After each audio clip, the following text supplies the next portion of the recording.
그거는 총기를 들고 일어나는 하나의 그 폭동이야.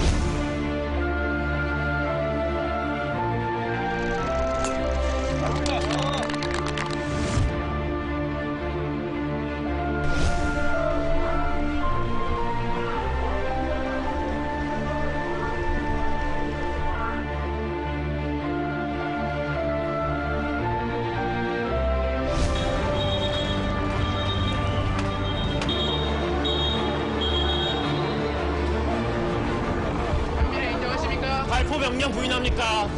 예. 광주시민들 명령을 해주세요. 광주시민들이 사과하실 때가 없어요.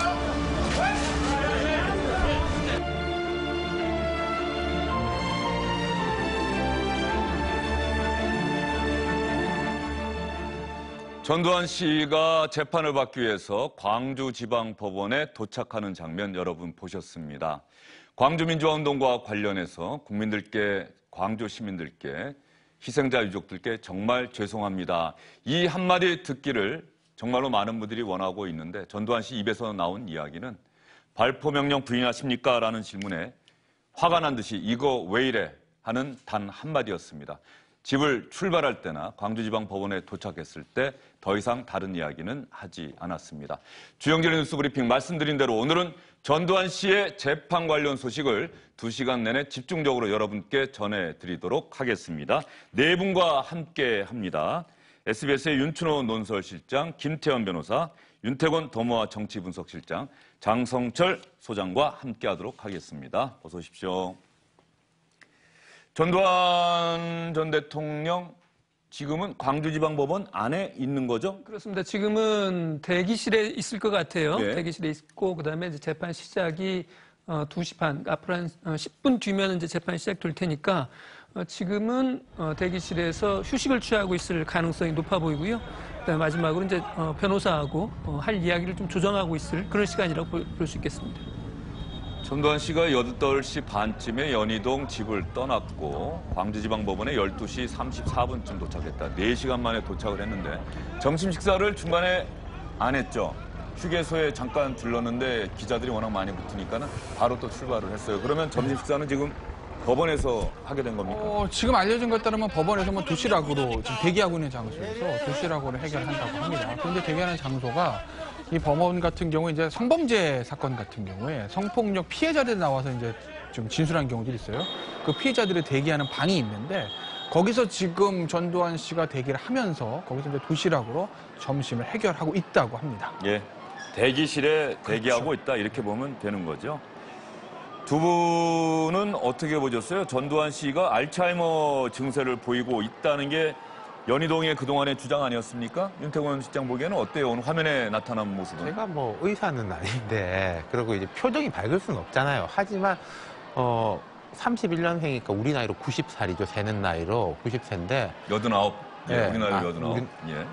허리가 꼿꼿한 모습하고 이제 뭐 보행의 정도라든지 저런 걸 보면은 동년배의 뭐 일반인보다는 훨씬 더 건강한 모습이 아닌가 싶어요. 그리고 그 질문에 대한 대답은 아니지만 이렇게 밀쳐지는 과정에서 이제 반응을 보인 것도 보면은 기력이 쇠잔한, 지적 능력은 모르겠습니다만은 기력이 쇠잔한 사람은 아닌 것 같네요. 예. 장성철 소장 느낌은 어땠어요? 저도 같은 느낌인데요. 꼿꼿하고 저렇게 건강하게 걸어 다니시는 거 보니까 신체적인 건강은 별 문제가 없어 보이는데 일단은 뭐 알츠하이머가 왔다라고 그쪽에서는 주장을 하니까 그 부분에 대해서는 좀 더 살펴봐야 될 것 같네요. 이거 왜 이래 할 때는 취재진이 공격적으로 다가오고 그 사이에 몸이 흔들리고 이런 상황이다 보니까는 거기에 대해서 반응한 것 같긴 한데 윤춘호 시장은 어떻게 보셨어요? 말씀하신 것처럼 앞부분에서 이제 여러분 말씀해 주신 것처럼 이제 물리적인, 신체적인 어떤 건강에는 이상이 없어 보이는데 이제 알츠하이머라는 것이 이제 지능과 관련된 문제 아니겠어요? 그렇기 때문에 제가 볼 때는 예전에 봤던 전두환 전 대통령의 얼굴과 비교해 보면 약간 좀 총기가 좀 떨어져 보이는 그런 모습이기도 하고 또 어쨌든 전두환 씨 측에서는 지금 알츠하이머 관련해서 지금 병원에서 진단서까지 끊어서 제출한 상태 아니겠어요? 그러니까 정상적인 상태인지 여부는 모르겠는데 다만 저는 오늘 하나 좀 인상적이었던 것은 우리가 저렇게 어디가 아프다고 해서 좀 법정에 나오는 사람들이 특히 재벌 그룹 회장들이 그런 모습 많이 보이는데 침대에 누워서 또는 이제 휠체어를 타고 나오는 경우가 종종 있는데 전두환 전 대통령 같은 경우는 이제 자기 발로 걸어 나왔어요. 저런 걸 보면 하여튼 건강한 것은 탁월한 것 같습니다. 네, 오늘 전두환 씨가 연희동 집을 출발하고 광주지방법원에 도착할 때 모습을 보면서 지난 두 차례 공판에 과연 출석하지 못할 만큼 건강이 나빴던가 여기에 대해서는 많은 분들이 의구심을 가질 수밖에 없을 것 같습니다. 광주지방법원 전두환 씨가 광주의 모습을 나타냈다. 바로 이 부분에 많은 분들이 주목하고 계실 것 같습니다. 5.18 광주 민주화 운동이 일어난 지 올해는 39년이 되는 날인데요. 전두환 씨는 퇴임 이후에 아직 한 번도 광주를 찾은 적이 없다고 합니다. 다만 지난주에 저희가 잠깐 보여드렸습니다만 1999년 사면돼서 석방된 이후에 고향인 경남 합천, 부산 등지를 방문했을 때 제가 질문을 했더니 얼마든지 광주 갈 수 있다고 대답했던 기억이 나는데요. 그때의 약속도 전두환 씨는 결국 지키지 못한 겁니다.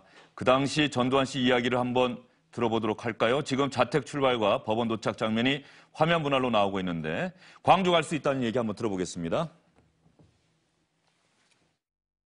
광주를 한번 가실 계획은 없으십니까? 또 광주도 뭐 불교계에서 존경해서 사람은 가지. 초청하는. 난 목포 작년에 갔다 왔잖아. 순천도 갔다 오고 계란도 맞고 말이야. 그렇지만은 계란 맞고 그렇게 뭐 폭탄 맞아도 난 갈 때 가는 거야. 광주에서 내가 볼 때 그지 누구라도 책임질만 하고 대표성이 있는 사람 그런 분들이 모두 중심이 돼서 한번 초청을 하면 광주도 방문하고 못할 리가 없지. 못할 리가 없는 거고.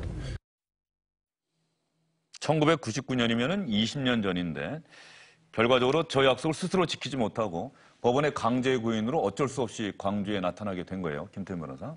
기소가 돼서 이제 네. 나타난 거 아니겠습니까? 그러니까 사실은 오늘 간 것도 자발적으로 간 건 아니죠. 그러니까 저거는 사실은 그 99년 인터뷰했을 때는 아마 97년 말에 사면됐으니까 사면되고 나서 한 20개월 정도 지난 시점인 것 같아요.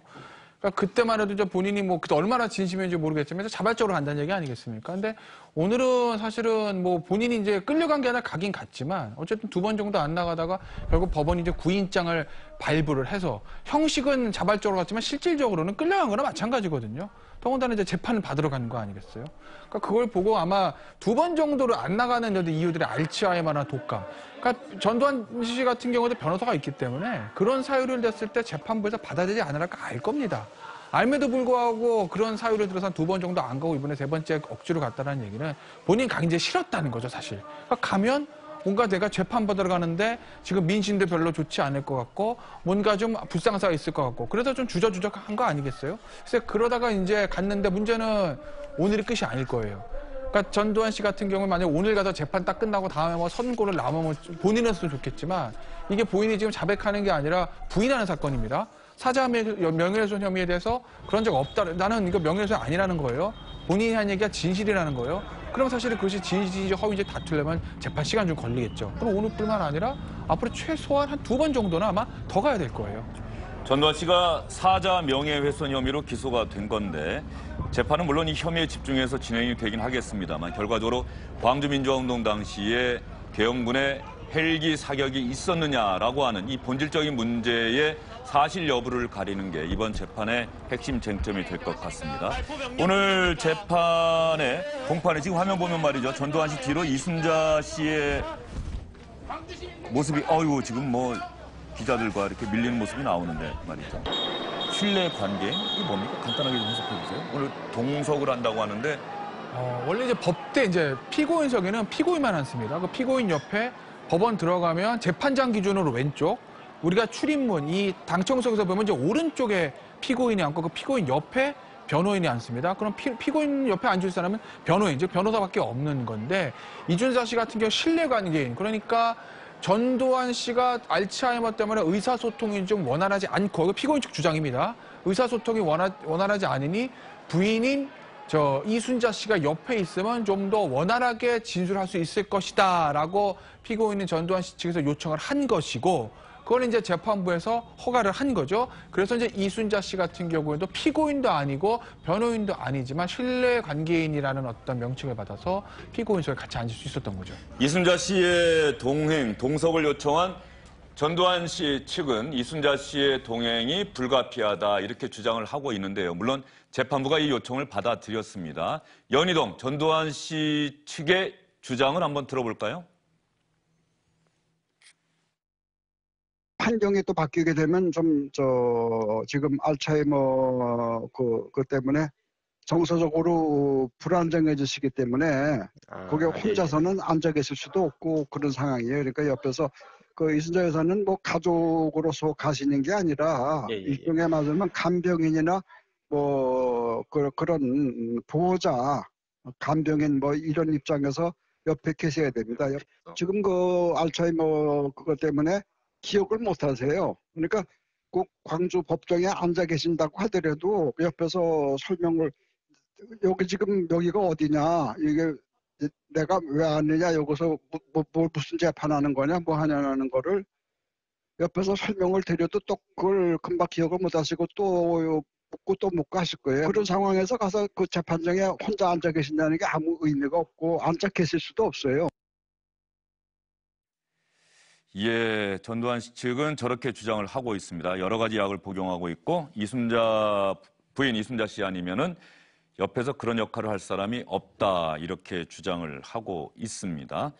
전두환 씨와 이순자 씨가 함께 법정에 모습을 나타내게 되고요. 잠시 뒤 2분쯤 뒤면은 재판이 시작이 되는데 오늘 재판과 관련해서는 한 30분 정도면 모두 끝날 것이다 이렇게 재판부가 얘기를 했다고 해요. 그러니까 이제 이 말은 재판을 한 번으로 끝내지 않고 여러 차례 하겠다는 그런 뜻이겠죠. 한 번에 끝낸다는 얘기 아닙니까?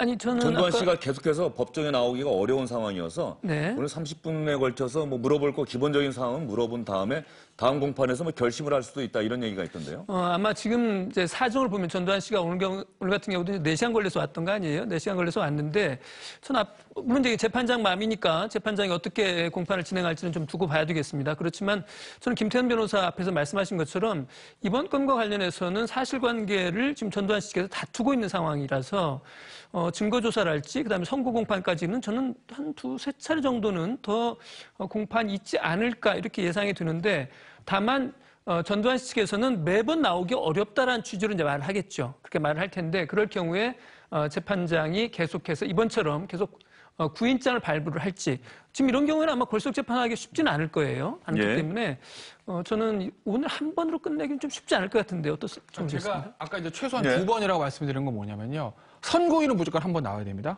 왜냐하면 선고일날 뭐 무죄가 될지 집행유예가 될지 법정 구속이 될지 아직 모르는 거 아니겠습니까? 만약에 법정 구속이 되면 바로 거기서 잡혀가는 거죠. 걸석으로 하는 경우도 있잖아요. 그렇긴 하지만 어쨌든 그러니까 선고일은 한번 오늘 근데 첫 재판을 재판부 입장에서는 구인장 발부해서 했기 때문에 다음 재판 선고일까지 걸석 재판을 하지는 않을 거예요. 그러니까 선고를 한번 나와야 되는 거고 만약에 전두환 씨가 오늘 자백 맞습니다. 내가 사장 명예훼손한 거 맞아요. 잘못했으니까 한 번만 봐주세요. 저 고령이고 나름대로 전직 대통령인데 봐주세요. 이렇게 만약 하면 오늘 자백하면 다음에 선고를 잡고 한 번만 더 나오면 됩니다.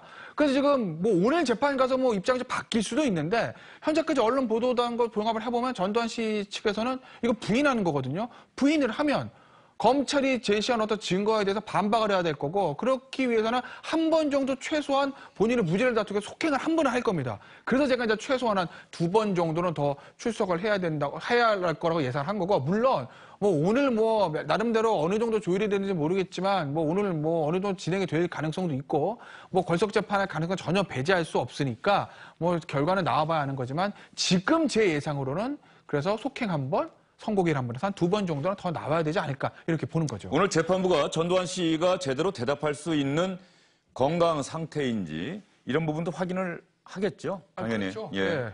그러니까 그 부분 제가 정확한 집 주소를 기억한다든가 과거에 대해서 정확하게 기억을 하고 있다든가 뭐 이런 부분도 확인할 것 같은데. 그렇죠. 뭐 예를 들어서 정말 알츠하이머다. 예를 들어서 뭐 재판에 나올 수 없다. 하다못해 만약의 경우에 수감 생활을 할 수 없을 정도의 어떤 그 건강 상태 이런 것들은 단순히 전두환 씨의 어떤 다음 차회 공판의 출석도 출석이지만 결국 이런 것이 다 양형 사유거든요. 그렇기 때문에 법원 입장에서는 피고인 측이 제출한 진단서도 진단서지만 눈앞에 두고 본인의 눈으로 확인하고 싶겠죠. 그래서 아마 그런 부분에 대한 것들을 양형사유의 일환으로서도 전두환 씨에게 좀 여러 가지 좀 물을 겁니다.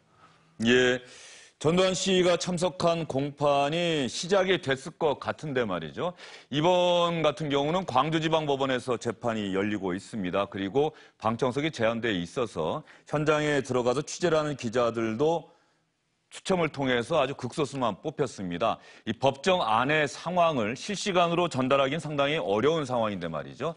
나중에 재판부가 밝히기로는, 공보판사를 통해 밝히기로는 모든 재판이 끝났을 때 한 30분 정도 걸릴 것 같은데 2시 반에 시작한다고 한다면 3시 조금 지나면 끝날 것 같은데 재판이 끝나서 재판장이 법정에서 일어나서 나가면 그때부터 법정 안의 상황을 현장에서 취재한 기자들이 다른 기자들에게, 동료 기자들에게 전달하는 것을 허용하도록 하겠다 이렇게 이야기를 했습니다. 그러면 재판이 끝날 때까지는 법정 안의 상황을 실시간으로 여러분께 전해드리기는 쉽지 않은 상황인데요. 어쨌든 현장에서 그림이 들어온다거나 법정, 공판과 관련한 소식이 들어오면은 가능한 빨리 그리고 정확하게 여러분께 전해드리도록 하겠습니다. 전두환 씨가 오늘 재판에 참석한 것은 5.18 민주화운동 당시 헬기 사격이 있었느냐?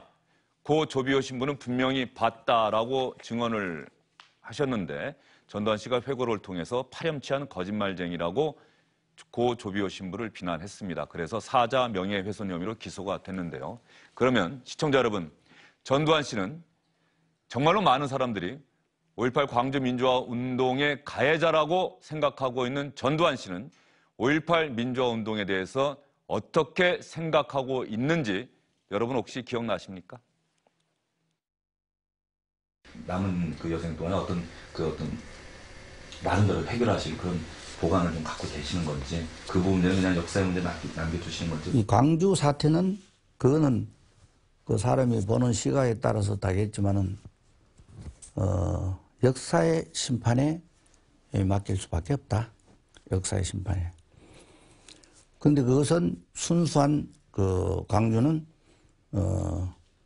그거는 총기를 들고 일어나는 하나의 그 폭동이야. 근데 사람들이 그 후 내가 대통령이 됐으니까 내가 그 광주 사태를 진압한 사람으로 그래 몰고 갔더랬지. 군대를 갔다 왔으면 군대 상식이 조금이라도 있으면 군은 지휘계통에 의해서 움직인 거지. 내가 그걸 어떻게 일으키나 말이야. 내가 대통령 되기 위해서 일으켰다고 이 사람 억지로 쓰는 거요. 광주 민주화 운동으로 이미 그 이후 정부는 규정을 하고 기념식까지 열고 있습니다. 여전히 그 당시 폭동이다라고 하는 인식을 갖고 계신 거 아닙니까? 5.18에 5.18이 전개된 과정이라든가 이거는 전 대통령이 직접 현장에 있지 않았기 때문에 그거는 이제 관련 기록을 보고 쓰신 거지만은 그 5.18의 그 성격이라든가 하는 데 대해서는 그 평가 그런 거는 그 회고록에 있는 부분 외에는 더 할 얘기가 없습니다. 아직 진상이라는 게 100% 다 밝혀진 바도 없는 거고 또 그에 대한 역사적 평가라든가 하는 거는 시간을 두고 역사가 평가할 것이지 전 대통령이 그거를 한마디로 뭐 어떻다고 평가할 수는 없는 거죠. 장성철 소장은 전두환 씨 측의 저 인식, 전두환 씨는 2003년 2월 저게 거의 퇴임하고 유일한 인터뷰일 것 같은데 광주 사태라고 표현하고 폭동이라고 하는 생각을 여전히 갖고 있다는 걸 우리가 확인할 수 있어요. 저분들의 생각은 외계인에 사시는 분들의 생각인 것 같아요. 이미 법적으로, 역사적으로, 정치적으로 광주 민주화 운동이라고 규정이 되고 평가가 끝난 사안입니다. 근데 저분들의 저러한 인식 때문에 40년이 지난 현재까지도 그런 역사의 질곡에서 우리가 벗어나지 못하고 있지 않습니까? 광주 민주화 운동을 했던 분들, 유족들, 희생자들, 그분들이 원하는 건 무엇이겠습니까? 진정한 참회, 진정한 그 용서를 구하는 그런 모습을 원하는 거 아니겠습니까? 그러한 일을 하지 못하는 전두환 씨와 그쪽 분들의 생각은 정말 이해할 수가 없고 용서받지 못할 일이라고 생각을 합니다. 광주 민주화 운동을 폭동이라고 주장을 한다. 저 인식을 지금도 바꾸지 않고 있다. 자신들의 집권의 정당성, 뭐 이런 부분까지 염두에 두고서 저런 주장을 계속하고 있는 걸까요? 지금 이제 법적 정리를 보면요. 그 전두환 씨의 이제 쿠데타는 또 장기간에 걸친 쿠데타입니다. 1979년 12월 12일부터 80년 5월 27일 전국에 이제 비상계엄이 전국으로 선포될 때까지 5개월에 걸쳐진 쿠데타거든요. 그 중에 처음에 시작은 12.12였고 그 뒤에 후반부의 이제 핵심은 광주 민주화 운동 아니겠습니까? 근데 본인은 자기가 이제 쿠데타라는 걸 인정을 안 하는 거잖아요. 그러면은 그 두 가지 사건, 12.12에 대해 가지고도 이건 정당한 수사였다고 광주 민주화 운동은 광주에서 일어난 폭동을 이게 뭐 군이 진압한 거다라는 게 이제 자기 인식인 거죠. 제가 이렇게 지금 조금 되짚어 보면요. 예. 참 아이러니컬한 게 있어요. 이 사람이 대중한테 인식이 된 건 1979년 12월 12일 12.12 사태 때부터 아니겠습니까? 40년이에요. 12.12 사태로 해서 80년에 대통령이 돼서 집권을 하고 그 10년이 흐른 89년에는 자기의 이제 후계자 격인 노태우 정부인데 백담사에 가 있게 됩니다. 그리고 그 또 10년이 흘러가지고 1999년에는 이제 김대중 대통령이 당선이 돼 있고 그 앞에 이제 사면이 되니까 아까 우리 자료 화면에서 봤지만은 산악회에서 아주 행복하게 그 뒤로 20년 동안 뭐 김대중 정부, 노무현 정부, 이명박 정부 할 것 없이 대체로 편안하게 살았어요. 골프도 치고 등산도 다니고 그리고 뭐 역대 이른바 민주정부의 대통령들도 명절 되면은 밑에 이제 비서들을 보내서 인사를 하고 그랬죠? 또 무슨 일이 있으면은 전직 대통령 모아가지고 이야기도 듣고 그런데 이분이 이제 힘들어진 거는 거꾸로 박근혜 전 대통령 때 구원이 있지 않습니까? 박근혜 전 대통령은 그래가지고 추진이라든지 이런 걸 강하게 지시하면서부터 다시 이제 뭔가 이제 꼬이기 시작하고 자기 입장에서는 회고록 써가지고 이까지 온 거죠. 만약에 저는 최근에 이 일련의 일이 없었다면은 저분은 그냥 또 편안하게 이제 여생을 바깥의 비판과는 별개로 마치고 가지 않았을까. 그런 면에서 본다면은 이 일이 우리가 볼 땐 되게 볼성 사나운 일이지만은 어떤 면에서는 또 어떤 정의를 실현하는 하나의 이제 이벤트라고 볼 수도 있을 것 같아요. 문재인 정부 들어서서 잘못된 역사는 바로 잡아야 한다. 특히 일제시대 친일 잔재도 청산해야 한다. 많은 시간이 흘렀지만 이런 이야기도 대통령이 직접 하고 있는데 말이죠. 전두환 씨에 대한 역사적 단죄를 제대로 하지 못해서 40년이 지난 이 시점까지도 우리가 광주 민주화 운동, 여전히 정치권에서 망언도 나오고 그러는 걸까요? 저는 역사적 단죄가 제대로 안 돼서 이런 일이 벌어졌다라고 하는 그런 의견은 찬성하지 않는 쪽입니다.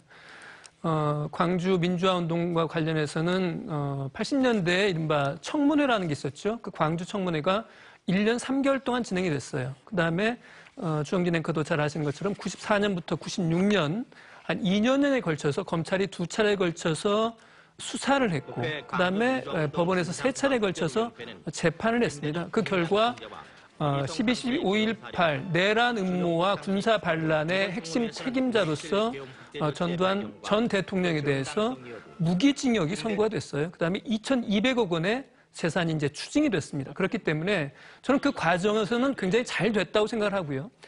그다음에 이제 김영삼 전 대통령, 김대중 전 대통령 두 분이 의견을 모아서 자 국민적 화합을 위해서 사면해주자. 전직 대통령 두 사람 사면해주자고 그래서 2년여 동안 감옥에 넣어뒀다가 사면해주자 풀어줬거든요. 그래서 저는 그 과정이 전 제가 보기에는 상당히 우리 사회에서 자랑할 만한 그런 매듭을 잘 지었다고 생각을 합니다. 매듭을 잘 지었다고 생각하고요.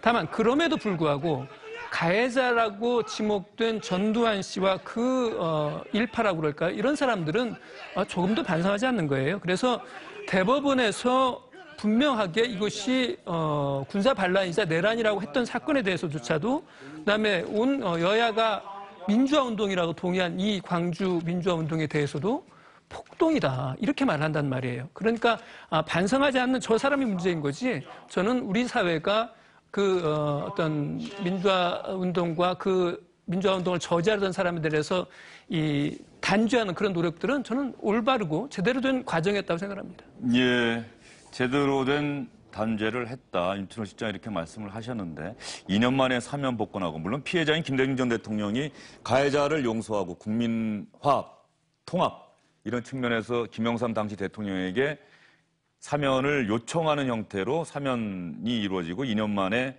감옥에서 나왔는데 그 이후에 전두환, 노태우 두 전직 대통령이 광주민주화운동과 관련해서 진심으로 참여하는 모습은 단 한 차례도 우리는 보지 못했다. 저는 국민의 한 사람으로서 전두환 씨와 전두환 씨 측에 한 가지 정말 부탁드리고 싶어요. 구순을 앞둔 이 전직 대통령이 법원에 나온다는 것은 공개적으로 국민과 광주와 희생자와 유족들에게 공개적으로 참여할 수 있는 정말 아주 좋은 기회거든요. 아까 뭐 팔 밀치듯이 이거 왜 이래? 이렇게 국민의 분노 지수를 더 높이는 얘기를 하지 마시고요. 이번에 마지막 기회다라고 생각하시고 공개적으로 진정성 있는 참여의 말씀을 듣고 싶습니다. 그런데 오늘 모습을 보더라도 그럴 마음은 전혀 없어 보이지 않습니까? 이미 연희동 출발할 때나 광주지방법원에 도착했을 때 얼마든지 그 얘기를 잠시만요 기자 여러분 제가 미리 준비해온 말이 있습니다. 정말 짧게라도 한마디 국민 여러분 광주 시민 여러분 죄송합니다. 이렇게 할 수 있는 기회가 있었는데 그냥 들어갔단 말이에요. 아까 제가 40년을 이렇게 짚어봤지만은 또 생각을 해본 게 제가 이제 21살, 뭐 22살 그럴 때 제가 대학을 이 연희동 저쪽에 가까운 학교를 다녔었거든요. 매일 뭐 전노 구속 투쟁, 뭐 특별법 제정 투쟁 이런 거 한 게 25년이 지났어요. 그래서 이제 저 개인으로서는 그거는 우리 역사가 이제 다 끝났고 아까 이제 짚어본 것처럼 윤초원 실장님 말씀하신 것처럼 그 과정은 정말로 세계에 내놓을 만한 그 피를 흘리지 않은 단죄의 과정이 있었던 거거든요. 근데 왜 참 이게 2019년에 이 모습이 다시 반복되는가 생각하면 이게 답답한 거죠. 이게 전혀 별개의 사건이지만은 어떻게 보면은 뭐 5.18 공청회 사건이라든지 그런 것하고 연결시키지 않을 수가 없는 거 아니겠습니까? 예. 조금 전에 자료화면으로 저희가 봤습니다만 말이죠. 광주 청문회 당시 모습으로 다시 한번 보면서 이야기를 좀 이어갔으면 좋겠습니다. 문동환 당시 위원장의 모습도 보였는데 이틀 전에 세상을 떠나셨습니다. 문동환 목사, 고무리칸 목사의 친동생이기도 하죠. 예, 지금 화면에 나오고 있습니다. 그 문동환 목사님의 명복을 빌도록 하겠습니다. 평생을 대한민국의 민주주의를 위해서 애를 많이 쓰셨고 또 정치권에도 김대중 전 대통령의 권유로 입문을 해서 광주 진상을 위한 청문회 진상조사특위의 위원장을 맡기도 했었는데 저 장면 기억하시죠? 전 정상용 국회의원의 모습 보입니다. 전두환 씨가 저 자리에 나와서 증언을 할 때 여전히 광주 사태라고 하는 자신의 주장을 굽히지 않고 고 노무현 전 대통령의 모습, 분노를 참고 있는 듯한 모습이 보이고 있고요. 김영진 전 의원의 모습 화면 오른쪽에 보입니다. 저 당시 저 때가 어떤 면에서 보면은 광주민주화운동이 일어난 지 10년이 채 되지 않았을 때, 1989년, 90년 뭐 이럴 때일 거예요. 예. 11일 마지막 날입니다. 노무현 전 대통령 분노를 참지 못하고 명패를 집어던지게 됐고 정상용 전 의원은 살인마, 이철영 전 의원도 살인마하면서 뛰쳐나왔던 그 모습이 기억납니다. 절대 굴하지 않고 광주 사태다, 폭동이다 이런 주장을 전두환 씨는 계속해서 반복해서 했었죠. 그런데 시청자 여러분 잘 기억하시겠습니다만 이미 광주 민주화운동에 대한 역사적, 법적 판단은 이미 마무리가 됐다. 그리고 그 시작은 김영삼 전 대통령이 했습니다. 김영삼 전 대통령, 지금 자유한국당의 전신인 신한국당의 총재도 맡고 있었지요. 김영삼 전 대통령이 5.18 특별법과 관련해서 대국민 담화를 통해서 광주 민주화운동에 대해서 이렇게 이야기를 했었습니다. 저는 오늘 1980년 5월 광주 민주화 운동의 역사적 의미를 되새기면서 광주의 아픔을 씻어내고 그 명예를 회복하기 위한 정부의 방안을 말씀드리고자 합니다.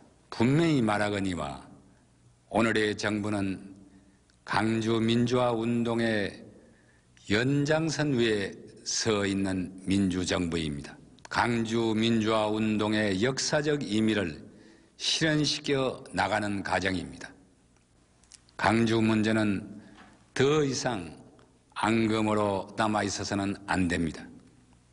결코 정치적 목적으로 이용되거나 정쟁의 대상이 되어서는 안 됩니다.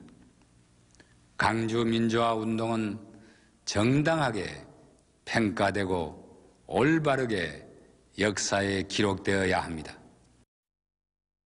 김영삼 전 대통령의 이야기 잘 들으셨지요? 광주 민주화 운동은 결코 정치적 목적으로 이용되거나 정쟁의 대상이 돼서는 안 된다.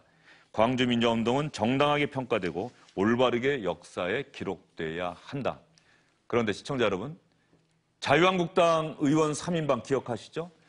김영삼 전 대통령이 몸담았던 정당의 후신인 자유한국당에 몸담고 있는 의원들은 26년 전 김영삼 전 대통령의 이 이야기를 듣지 못했을까요? 어떤 이야기 했는지 저희가 다시 한번 들려드리도록 하겠습니다.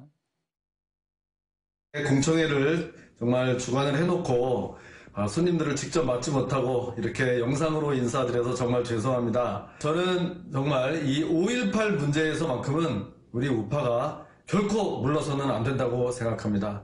정치적인, 이념적인 자기들의 어떤 정치적으로 이용하는 세력들에 가지고 그냥 폭동이 민주화 운동으로 된 겁니다. 그러면 거기에 대해서 다시 한번 뒤집을 수 있는 때가 된 거 아니겠습니까? 5.18 유공자라는 이상한 괴물 집단을 만들어내면서 우리의 세금을 축내고 있습니다. 맞습니까? 새 의원들 징계 문제는 어떻게 되고 있어요? 저는 지금 자유한국당 내에서는 이종명 의원 건만 지금 윤리위에서 제명 의견을 내고 의원총회에서 아직 아무런 논의가 안 되고 있고 김진태, 그다음 김술래 두 의원에 대해서는 지금 아직 말도 못 꺼내고 있는 그런 상황입니다. 황교안 대표가 기자들이 계속해서 대표된 이후에 저 부분에 대해서 질문을 하고 있는데 황교안 대표 이야기 한번 들어볼까요? 같은 말을 반복하고 있습니다.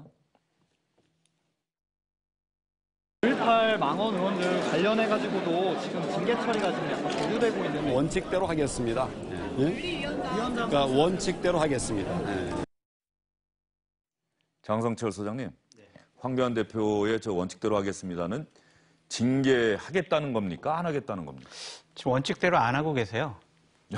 무슨 말씀이냐면 한국당의 당규를 보면 윤리위원장이 사퇴했을 때는 최고위원의 의결로 위원 중에서 그 최고위원 의결로 이제 다시 이제 위원장 선출할 수가 있어요.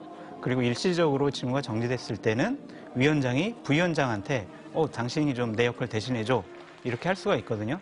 근데 그런 절차를 거치지도 않고 지금 그냥 원칙대로 하겠다라면서 점점 이제 시간을 끌고 가고 계시는데 당대표가 되기 전에는 표를 의식해서 저렇게 좀 하실 수가 있어요. 근데 하지만 당대표가 되신 상황에서는 무한한 책임감을 느껴야 합니다.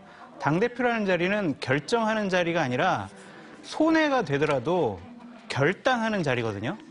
저는 황교안 대표께서 하루속히 이 부분을 결단하셔서 매듭 지어주기를 바랍니다. 예, 장성철 소장께서는 당연히 황교안 대표가 징계 문제 결단해서 빨리 처리해야 한다. 국민들이 바라보고 있다. 이렇게 말씀을 해주셨는데 현실적으로는 지금 안 하려고 하는 취지로 사람들이 받아들일 수밖에 없는 거 아니에요? 뭐 자유한국당이 부채지 않습니까? 예? 부채는 사라지는 게 아니고요. 이자가 자꾸 붙게 되는 거예요.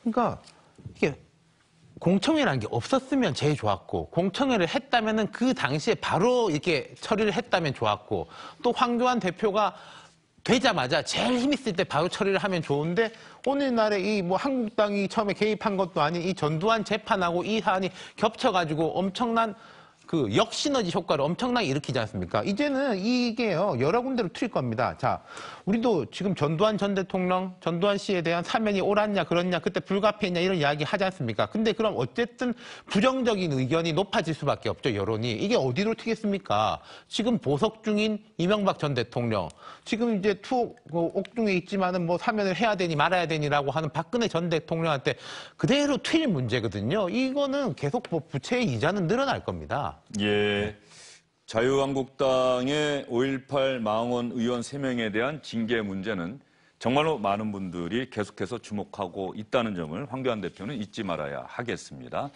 다시 오늘 재판의 핵심 쟁점으로 돌아가서 말이죠.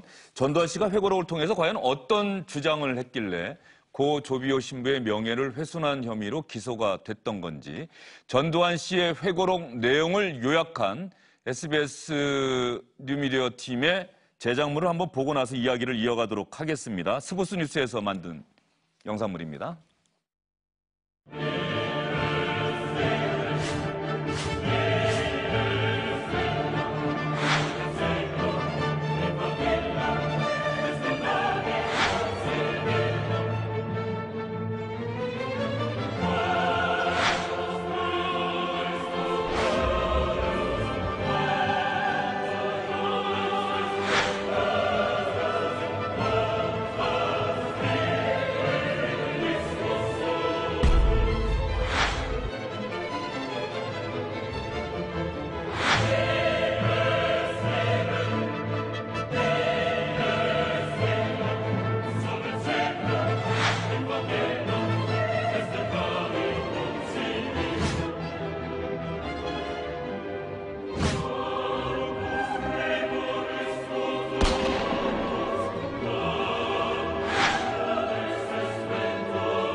지금 스포츠 뉴스의 영상 제작물 가운데 헬기 기총 소사 장면, 이 부분에 대해서 헬기의 특성을 몰라서 한 이야기다. 그러면서 고 조비오 신부에 대해서 파렴치한 거짓말쟁이다. 바로 이렇게 이야기한 것 때문에 오늘 재판을 받게 된 것 아닙니까? 근데 이제 검찰은 사실 이번 사건 수사하면서 일단 헬기 기총 사격이 있다고 이제 장주한 결론을 내린 겁니다. 그리고 뭐 관련한 문건이 또 그렇죠. 발견돼서 언론에 보도도 됐어요. 예, 그러니까 검찰이 그렇게 판단하는 이유는 세 가지예요. 하나는 지금 저 빌딩, 전일 빌딩이라는 건데 저기 이제 10층에 지금 보시면 총탄 자국이 있어요.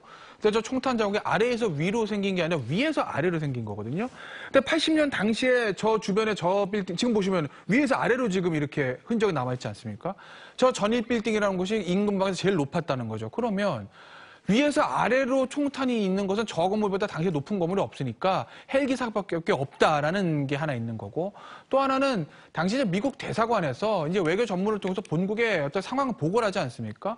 그 이제 보고 문서를 보면 헬기 기총 사격이 있는 것으로 작성이 돼 있다는 거죠. 예. 그리고 당시 어떤 시민들의 증언도 있었고 그런 것들을 합쳐서 일단 검찰은 당시 헬기 기총 사격이 있는 것으로 판단을 하고 기소를 한 거죠. 예, 지금 뭐 이성훈 기자가 현장에 취재하면서 총탄 자국에 대해서 손가락으로 표시하는 장면이 나오고 있는데 저 내용과 관련해서는 사실 그것이 알고 싶다 팀에서 일찍이 관련한 의혹을 제기를 했었어요. 맞습니다. 그러니까 헬기 기총 사격 이 부분과 관련된 처음 이야기를 한 게 이제 조비오 신부시거든요. 예. 조비오 신부가 80년 후반에 있었던 광주 청문회에 나와서 헬기 기총 소사가 자기가 목격했다라는 취지로 이제 증언을 했는데, 그리고 이제 그 증언한 뒤에는 사실을 말해도 안 믿는 세상이라는 제목의 책을 냈어. 이 책이 이제 광주 헬기 기총 사격과 관련한 주장을 담은 내용입니다. 그런데 80년대, 90년대, 2000년대 초반까지도 헬기 기총 수사 이 주장에 대해서 귀를 기울인 사람들이 거의 없었습니다. 예. 왜냐하면은 그렇게 했다고 그러면 왜 본 사람이 딱 그 조비오 신부 말고는 딱히 없느냐라고 하는 그런 반론이 있었고, 그다음에 또 무엇보다도 군에서 그런 사실이 전혀 없었다라고 하는 취지로 계속 이야기를 했기 때문에 두 차례 검찰 수사에서도 헬기 기총 사실은 없는 것으로 이렇게 잠정적으로 결론이 내려졌는데, 앞에서 말씀하신 것처럼 SBS 그것이 알고 싶다 팀에서 집중적으로 보도를 해서 취재를 해서 이것과 관련해서는 헬기에서 사격을 한 흔적이 있다라고 하는 게 처음으로 제기가 됐고, 그다음에 2017년 12월에 이제 국방부에서 특별조사위원회를 만들어서 조사를 했더니 앞에서 김태호 변호사가 말씀하신 이런 내용들이 나와서 지금 검찰에서는 헬기 기총 사격이 있었던 것으로 이렇게 잠정적으로 결론을 내린 상태죠. 예. 고 조비오 신부의 조카 조영대 신부는 미사를 통해서 또 기자들과의 인터뷰를 통해서 이런 이야기를 했습니다. 이번 재판은 잘못된 역사를 바로잡지 못한 부분, 그 부분까지 바로잡는 정의의 재판이 돼야 한다. 전두환 씨를 처벌하는 것보다는 그가 진실로 뉘우치는 기회의 장이 되기를 바란다. 이런 이야기를 했습니다. 시청자 여러분, 고 조비오 신부가 헬기 기총 장면 봤다. 이렇게 생전에 증언을 하셨는데 생전에 고 조비오 신부가 5.18 민주화운동과 관련한 이야기가 있습니다. 저희가 어렵게 찾아냈는데요. 분량은 대단히 짧습니다만 조비오 신부의 육성을 함께 들어보시겠습니다. 5.18 민주정신의 정착화, 그 의식화, 그래서 이것이 보편화됐을 때에 광주 민주항쟁 정신은 전구가 될 수 있습니다. 여기서 김태현 변호사에게 다시 한번 여쭙게요. 이번 재판의 핵심은 결과적으로 검찰이 얘기한 것처럼 기총 사격이 있었다 없었다를 재판부가 판단하는 그런 재판이 될 수가 있는 겁니까? 그렇죠. 왜냐하면 이제 사자 명예훼손이니까 사자 명예훼손 사람이 대상은 죽은 사람이에요. 그러니까 돌아가신 분, 그러니까 조비오 신부 돌아가셨잖아요. 그 분에 대해서 허위 사실 적시해서 이제 명예를 훼손한 그런 부분이거든요. 그러니까 이제 검찰의 공소장에서 그 허위 사실 적시한 부분은 뭘 이제 얘기를 했냐면 예를 들어서 사탄의 자식이다 이런 표현들도 있고, 그다음에 이제 그 헬기 기총 사격에 대한 부분들이 있어요.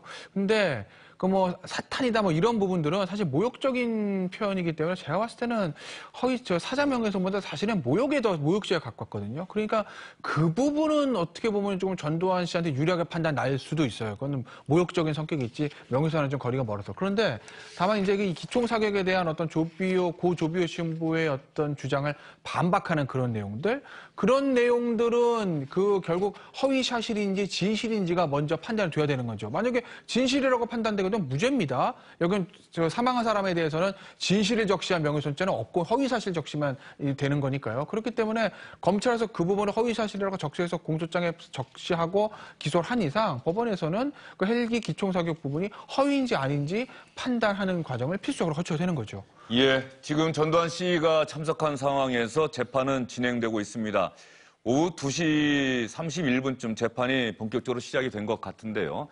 광주지방법원 공보판사가 이야기한 대로 따른다면 30분쯤 걸릴 것이다. 그러면 잠시 뒤 오후 2시 조금 넘어서 재판은 끝날 것 같습니다. 재판이 끝나야 오늘 공판에서 어떠한 이야기들이 오고 갔는지를 여러분께 전해드릴 수 있을 것 같습니다. 전두환 씨의 오늘 재판 출석과 관련해서 정치권은 이런 반응 보였습니다. 바른미래당부터 볼까요? 이번 광주법정 출석은 5.18 희생자와 광주 그리고 국민들 앞에 진심 어린 사과와 더불어 참여할 수 있는 마지막 기회입니다. 전직 대통령으로서 역사와 피해자 앞에서 진심 어린 사과를 하는 모습을 보여주기를 다시 한번 촉구합니다. 전두환 씨가 오늘 광주 법정에 섭니다. 5.18 사자 명예훼손 혐의로 오늘 결국은 다시 법정에 서게 되는데요. 진정한 사죄가 있기를 바랍니다. 잘못된 역사를 바로 세우는 유일한 방법은 철저한 진상규명과 엄격한 단죄뿐입니다. 다시 한번 5.18 광주 민주화운동 후 진상이 제대로 확인되고 전두환 피고에 대한 철저한 징벌이 내려져야 할 것입니다. 바른미래당과 민주평화당, 정의당 반응 봤는데요. 자유한국당은 공식적인 논평이 저렇게 발언이 들어오진 않은 것 같고요. 서면 반응만 있는 것 같습니다. 한번 볼까요? 전두환 전 대통령의 재판이 공정하게 진행돼 5.18 민주화운동과 관련한 세간의 미진한 의혹들이 역사와 국민 앞에 말끔히 해소되는 계기가 되길 바란다. 재판 결과를 차분히 지켜보며 지난 역사 앞에 겸손한 당, 후대에 당당한 당이 될 것을 다시 한번 다짐한다. 저 얘기는 무슨 뜻인지 조금 한참 생각을 해봐야 될 것 같은데요. 미진한 의혹이라는 게 그럼 이 전두환 씨의 말이 맞다는 말인지 틀리다는 말인지에 대한 판단이 이제 없는 거지 않습니까? 판단 내려달라는 이야기인 것 같아요. 법원에서. 그러면은 이제 전두환 씨가 말한 것에 대해서 자기들은 이제 판단을 보류하고 있다. 저는 이제 선회하더라도 그렇게밖에 해석이 안 되는데요. 우리가 아까 뭐 단죄 이야기가 나왔지만은 자유한국당의 책임이 정말로 막중한 게요. 전 세계적으로 뭐 칠레나 스페인이나 포르투갈이나 이런 군부 독재를 겪었던 나라들의 그 주체들이요, 통절한 반성을 한 경우는 별로 없어요. 예. 자기들은 다 그때는 불가피했고 나라를 구하기 위했다라고 했는데 그 나라들이 뒤에 나중에 어떻게 해결이 되냐면은 보수 정당이 그 군부 독재 주체들하고 단절을 합니다. 진보 정당 말할 것도 없는 거고요. 거기 저항해가지고 집권을 하는 것이고, 보수 정당이 단절한 보수 정당과 진보 정당이 정권을 주거니 받거니 하면서 그 역사가 완전히 끝나는 거거든요. 우리도 보면은 김영삼 뭐 대통령이라든지 이렇게 단절이 됐지 않습니까? 근데 이명박 정부 때부터 뭐 이제 임을 위한 행진곡을 뭐 재창을 하니 합창을 하니 이런 이상한 논란을 조금씩 불러일으키더니 한국당의 오늘 논평을 보면은 20년 전에 그 김영삼 대통령의 발언하고 너무나 거리가 있는 거지 않습니까? 민정당의 당시에 뭐 논평보다도 그 노태우 정부 때 민정당의 논평보다도 못한 지경이니까 이건 한국당의 책임이 너무나 큰 거예요. 장성철 소장님은 자유한국당 저 반응 어떻게 평가하세요? 국민의 일반적인 인식과 의식, 판단에 좀 어긋나는 부분들이 많이 있죠. 앞부분은 빼고 뒷부분만 기억해 주십시오. 앞부분 빼고 네. 뒷부분만 기억해달라? 네. 역사 앞에 겸손한 당, 뭐 당당한 당이 되겠다. 자유한국당이 그런 정당이 되기를 지지자들은 많이 바라고 있을 텐데 그런 정당이 되기 위해서는 과연 무엇을 해야 할 것인지 5.18 민주화운동과 관련해서는 무엇을 해야 할 것인지 이 부분에 대해서 좀 생각을 해봤으면 좋겠습니다. 시간은 좀 넘었습니다만 아직까지 재판이 끝났다는 소식은 들려오지 않고 있습니다. 시청자 여러분, 대한민국에 문재인 대통령까지 해서 대통령이 모두 몇 명 있었는지 혹시 기억하십니까? 제가 질문 드리면 지금부터 아마 손가락 꼽아가면서 한번 세보실 텐데 말이죠. 윤철호 씨자 혹시 세보셨어요? 저는 오전에 세봤습니다. 세봤더니 대한민국의 전현직 대통령이 모두 12명입니다. 이승만 초대 대통령부터 해서 저희가 전직 대통령들의 모습을 한번 준비를 했을 텐데 한번 보여드릴게요. 이미 세상을 떠난 전직 대통령들이 정말 많이 있고 살아있는 전직 대통령은 4명입니다. 전두환, 노태우, 이명박, 박근혜. 그런데 정말로 안타깝게도 전직 대통령, 생존한 전직 대통령들은 모두 감옥을 갔다 왔거나 지금 감옥에 있고요. 이승만 전 대통령도 4.19 민주혁명으로 마지막 모습이 좋지 않았죠? 그렇습니다. 하이로 이제 거의 뭐 쫓겨나다시피 망명을 했죠. 예. 그리고 그 다음에 윤보선 대통령이 있었는데 5.16 쿠데타로 또 임기를 마치지 못하고 불명예 퇴진을 하게 됐고요. 박정희 전 대통령은 뭐 박정희 전 대통령에 대해서 자유한국당에서는 그 평가, 공과를 다 기억해야 한다 이런 얘기를 하고 있습니다만 또 마지막 모습은 김태현 변호사도 다 기억하지 않습니까? 측근에 의해서 그렇죠. 시해되지 않았습니까? 예, 측근에 의해서 사실 시해가 됐고 당시에 이제 서울의 봄 그래서 이제 드디어 이제 민주화가 시작이 되나 뭐 이렇게 생각을 했는데 최규하 그 다음 대통령은 사실상 전두환 군부 세력의 그냥 정권을 이양을 한 거죠. 뺏긴 거죠. 예. 뭐 뺏긴 겁니다. 그냥 허수아비처럼 앉아 있다가 권력 뺏긴 거예요. 하야한 유일한 대통령 아니겠습니까? 뭐 이승만 전 대통령도 하야라고 하는 표현을 쓸 수는 있을 것 같은데 말이죠. 그것도 민주혁명에 의해서 뭐 하와이로 쫓겨가면서 어쨌든 임기를 못 마치고 중도에서 퇴임하면 뭐 하야가 되는 거겠죠. 예, 최규하 전 대통령의 모습 보입니다. 저 당시 법정에 출석했는데 말이죠. 저 때 제가 기억납니다. 국민들께 한 말씀이라도 해주세요 그러는데 결국은 한마디도 하지 않았고 80년 5월의 진실에 대해서 국민들에게 그 어떤 이야기도 하지 않은 채 최규하 전 대통령은 세상을 떠났습니다.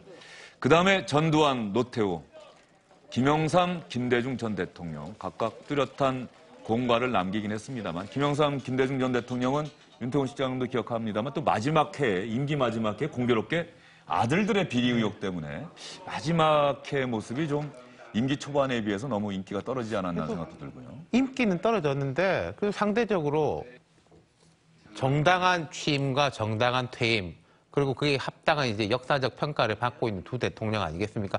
생각해보면 그게 있는 것 같아요. 저 두 대통령이 대중과 제일 호흡하면서 그 과정을 밟아서 집권을 한 사람이기 네. 때문에 퇴임 과정도 자연스럽지 않았나 싶습니다. 김영삼 전 대통령, 김대중 전 대통령이 그 뒤를 이었고요.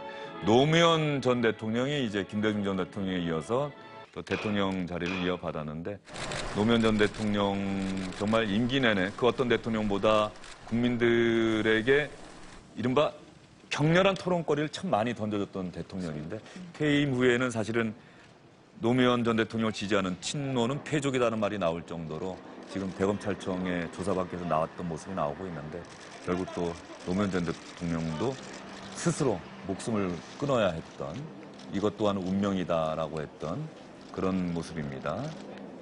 그리고 노무현 전 대통령이 이었던 이명박, 박근혜 두 전직 대통령.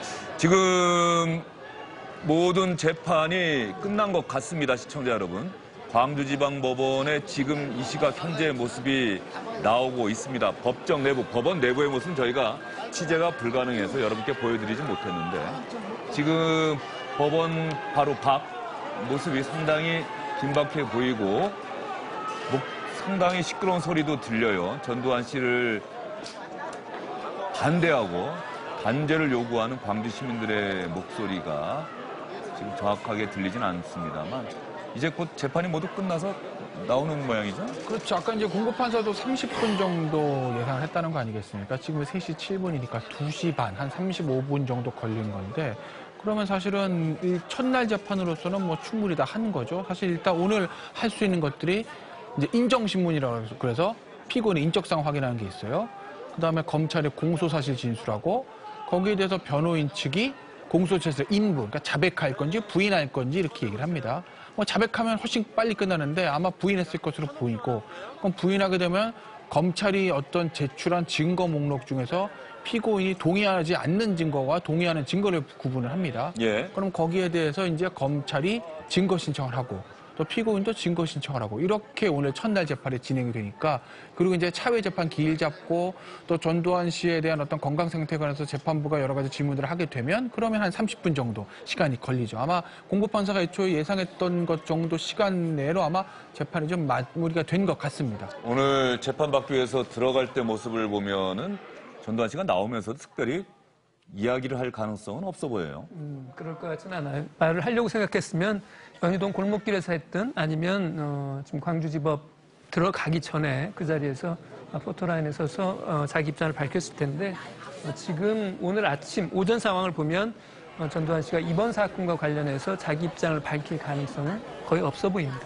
다만 변호인이 어떤 말을 할지는 좀 두고 봐야 될 것 같아요. 민정기 비서관이 보통 그 역할을 맞는데 아니면 이제 정주교 변호사가 할 수도 있겠죠. 왜냐하면 이제 재판정 안에서의 상황, 그러니까 재판정에서 이러이러하게 자기 입장을 밝혔고 그에 대해서 재판부는 이러이러하게 입장을 밝혔다라고 하는 말을 아마도 변호인이 하지 않을까 싶어요. 예, 계속해서 현장 그림을 보면서 저희는 이야기를 이어가도록 하겠습니다. 전두환 씨가 오늘 공판에서 과연 재판부의 질문에 제대로 답변을 했는지 핵심 쟁점이 된 고 조비오 신부의 헬기 사격 목격 이 주장과 관련해서 파렴치한 거짓말쟁이라고 자신의 회고록에 썼던 그 특별한 이유가 무엇인지 이 부분에 대해서 명확하게 얘기했는지는 잠시 뒤에 현장을 취재했던 기자들의 취재기가 나오는 대로 여러분께 전해드리도록 하겠습니다. 시청자 여러분께서 지금 보고 계시는 장면은 광주지방법원 입구 앞에 지금 이 시각 현재 모습입니다.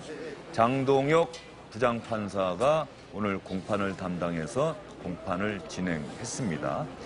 전두환 씨가 연희동에서 광주까지 꼬박 4시간이 걸렸어요. 잠깐 휴게소 들르려고 했다가 기자들이 워낙 많으니까 바로 광주로 이동을 했는데 4시간 승용차를 타고 이동한다. 사실 젊은 사람들도 4시간 그대로 타고 가면은 피곤할 거예요. 저도 허리 아픈데. 근데 아까 제가 그래서 놀란 게 나올 때 되게 꼿꼿한 모습으로 일어서가지고 그 법원으로 들어갔지 않습니까? 그걸 보면은 정말로 기력은 보통 사람 이상인 것 같아요. 저 나이 때 분이 아닌 것 같은 느낌이었습니다. 그거는 뭐 부인 이순자 씨도 마찬가지고요. 예.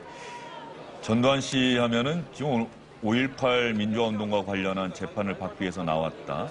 사실 5.18 민주화운동과 관련해서도 내란, 군사반란, 12.12 군사반란 이미 법원의 단죄는 이미 받은 상태였단 말이죠. 오늘 앞부분에서 이제 저희들이 그런 부분을 충분히 말씀을 안 드린 것 같아서 제가 좀 말씀드리고 싶은 게 사실은 광주 법정에 전두환 피고인이 섰다라고 하는 부분이 너무나 인상적인 거예요. 우리 현대사에서 가장 비극적인 부분이 이제 이른바 광주 민주항쟁인데 그와 관련해서 물론 96년에 23년 전에 사법적 단죄가 이루어졌지만 광주법정에 다시 한번 전두환 전 대통령이 피고인을 섰다. 이것은 대단히 의미가 있고 아마 이렇게 언론에서 이렇게 크게 주목을 하는 것은 어찌 보면 사건 자체는 굉장히 단순하거든요.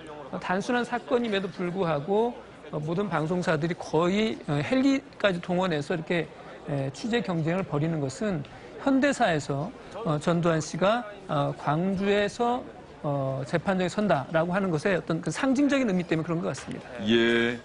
저 당시 12.12 군사반란, 5.18 내란 혐의 또 뇌물 관련 혐의로 재판을 받았던 모습이 기억이 나고 전두환 전 대통령이 무기징역 그리고 노태우 전 대통령이 징역 17년 이렇게 확정받아서 복역을 하다가 2년 복역하다가 사면 조치로 석방됐던 모습이 기억이 나는데 저는 저 당시 기억나는 장면이 그게 하나 있어요. 12.12 군사반란과 관련해서 정호영 전 내무부 장관이죠. 부하 뇌동죄가 적용됐던 기억 혹시 기억나십니까? 그렇습니다. 부하 뇌동죄라고 하는 게 이제 자기 주견 없이 따른다 해서 이제 이제 부하 뇌동죄라고 하는 게 저는 군형법에 그런 혐의가 기재되어 있는지 몰랐는데 그 부하 뇌동죄가 적용됐던 이유가 뭔지 아십니까? 군사반란이 이미 끝났어요. 다음날 아침에 정호영 씨가 대구에 있다가 이 사실을 뒤늦게 들은 거예요. 그 서울로 급히 올라가죠. 그래서 합류를 한 겁니다. 그래서 부하 뇌동죄가 적용됐던 그 기억이 납니다. 전두환 전 대통령 분명히 군사반란과 내란의 주역이다. 그래서 이후에는 군사 쿠데타다. 이런 역사의 평가까지 받았는데 끝내 이런 평가에 대해서 자신의 잘못을 시인하는 모습은 단 한 차례도 보이지 않았고요. 특히 광주민주화운동과 관련해서 희생자 유족들에게 국민들에게 제가 잘못했습니다. 정말 죄송합니다. 대한민국의 민주주의가 저 때문에 걸음이 더뎠습니다. 이렇게 사죄하는 모습을 보지 못했습니다. 끝내 오늘도 지금 이 시각까지는 단 한 차례도 민주화운동과 관련해서 사죄하는 발언을 하지 않았습니다. 오늘 전두환 씨가 나올 때 법정 앞이 상당히 소란스럽지 않을까 하는 생각도 드는데 장성철 소장님, 전두환 씨가 나올 때 참 한마디 했으면 좋겠는데 말이죠. 네. 저는 이제 오늘 이 과정을 쭉 보면서 사건 재판부에 좀 부탁드리고 싶은 게 있어요. 어떤 부탁이요? 재판을 공개했으면 좋겠습니다. 앞으로? 네, 그러니까 김태훈 변호사 얘기처럼 한두 번 더 출석할 기회가 있으면 과연 그 자리에서 전두환 대통령의 표정, 말투, 행동 이런 것들을 온 국민이 함께 같이 보고 여러 가지를 판단했으면 좋겠다는 생각이 드네요.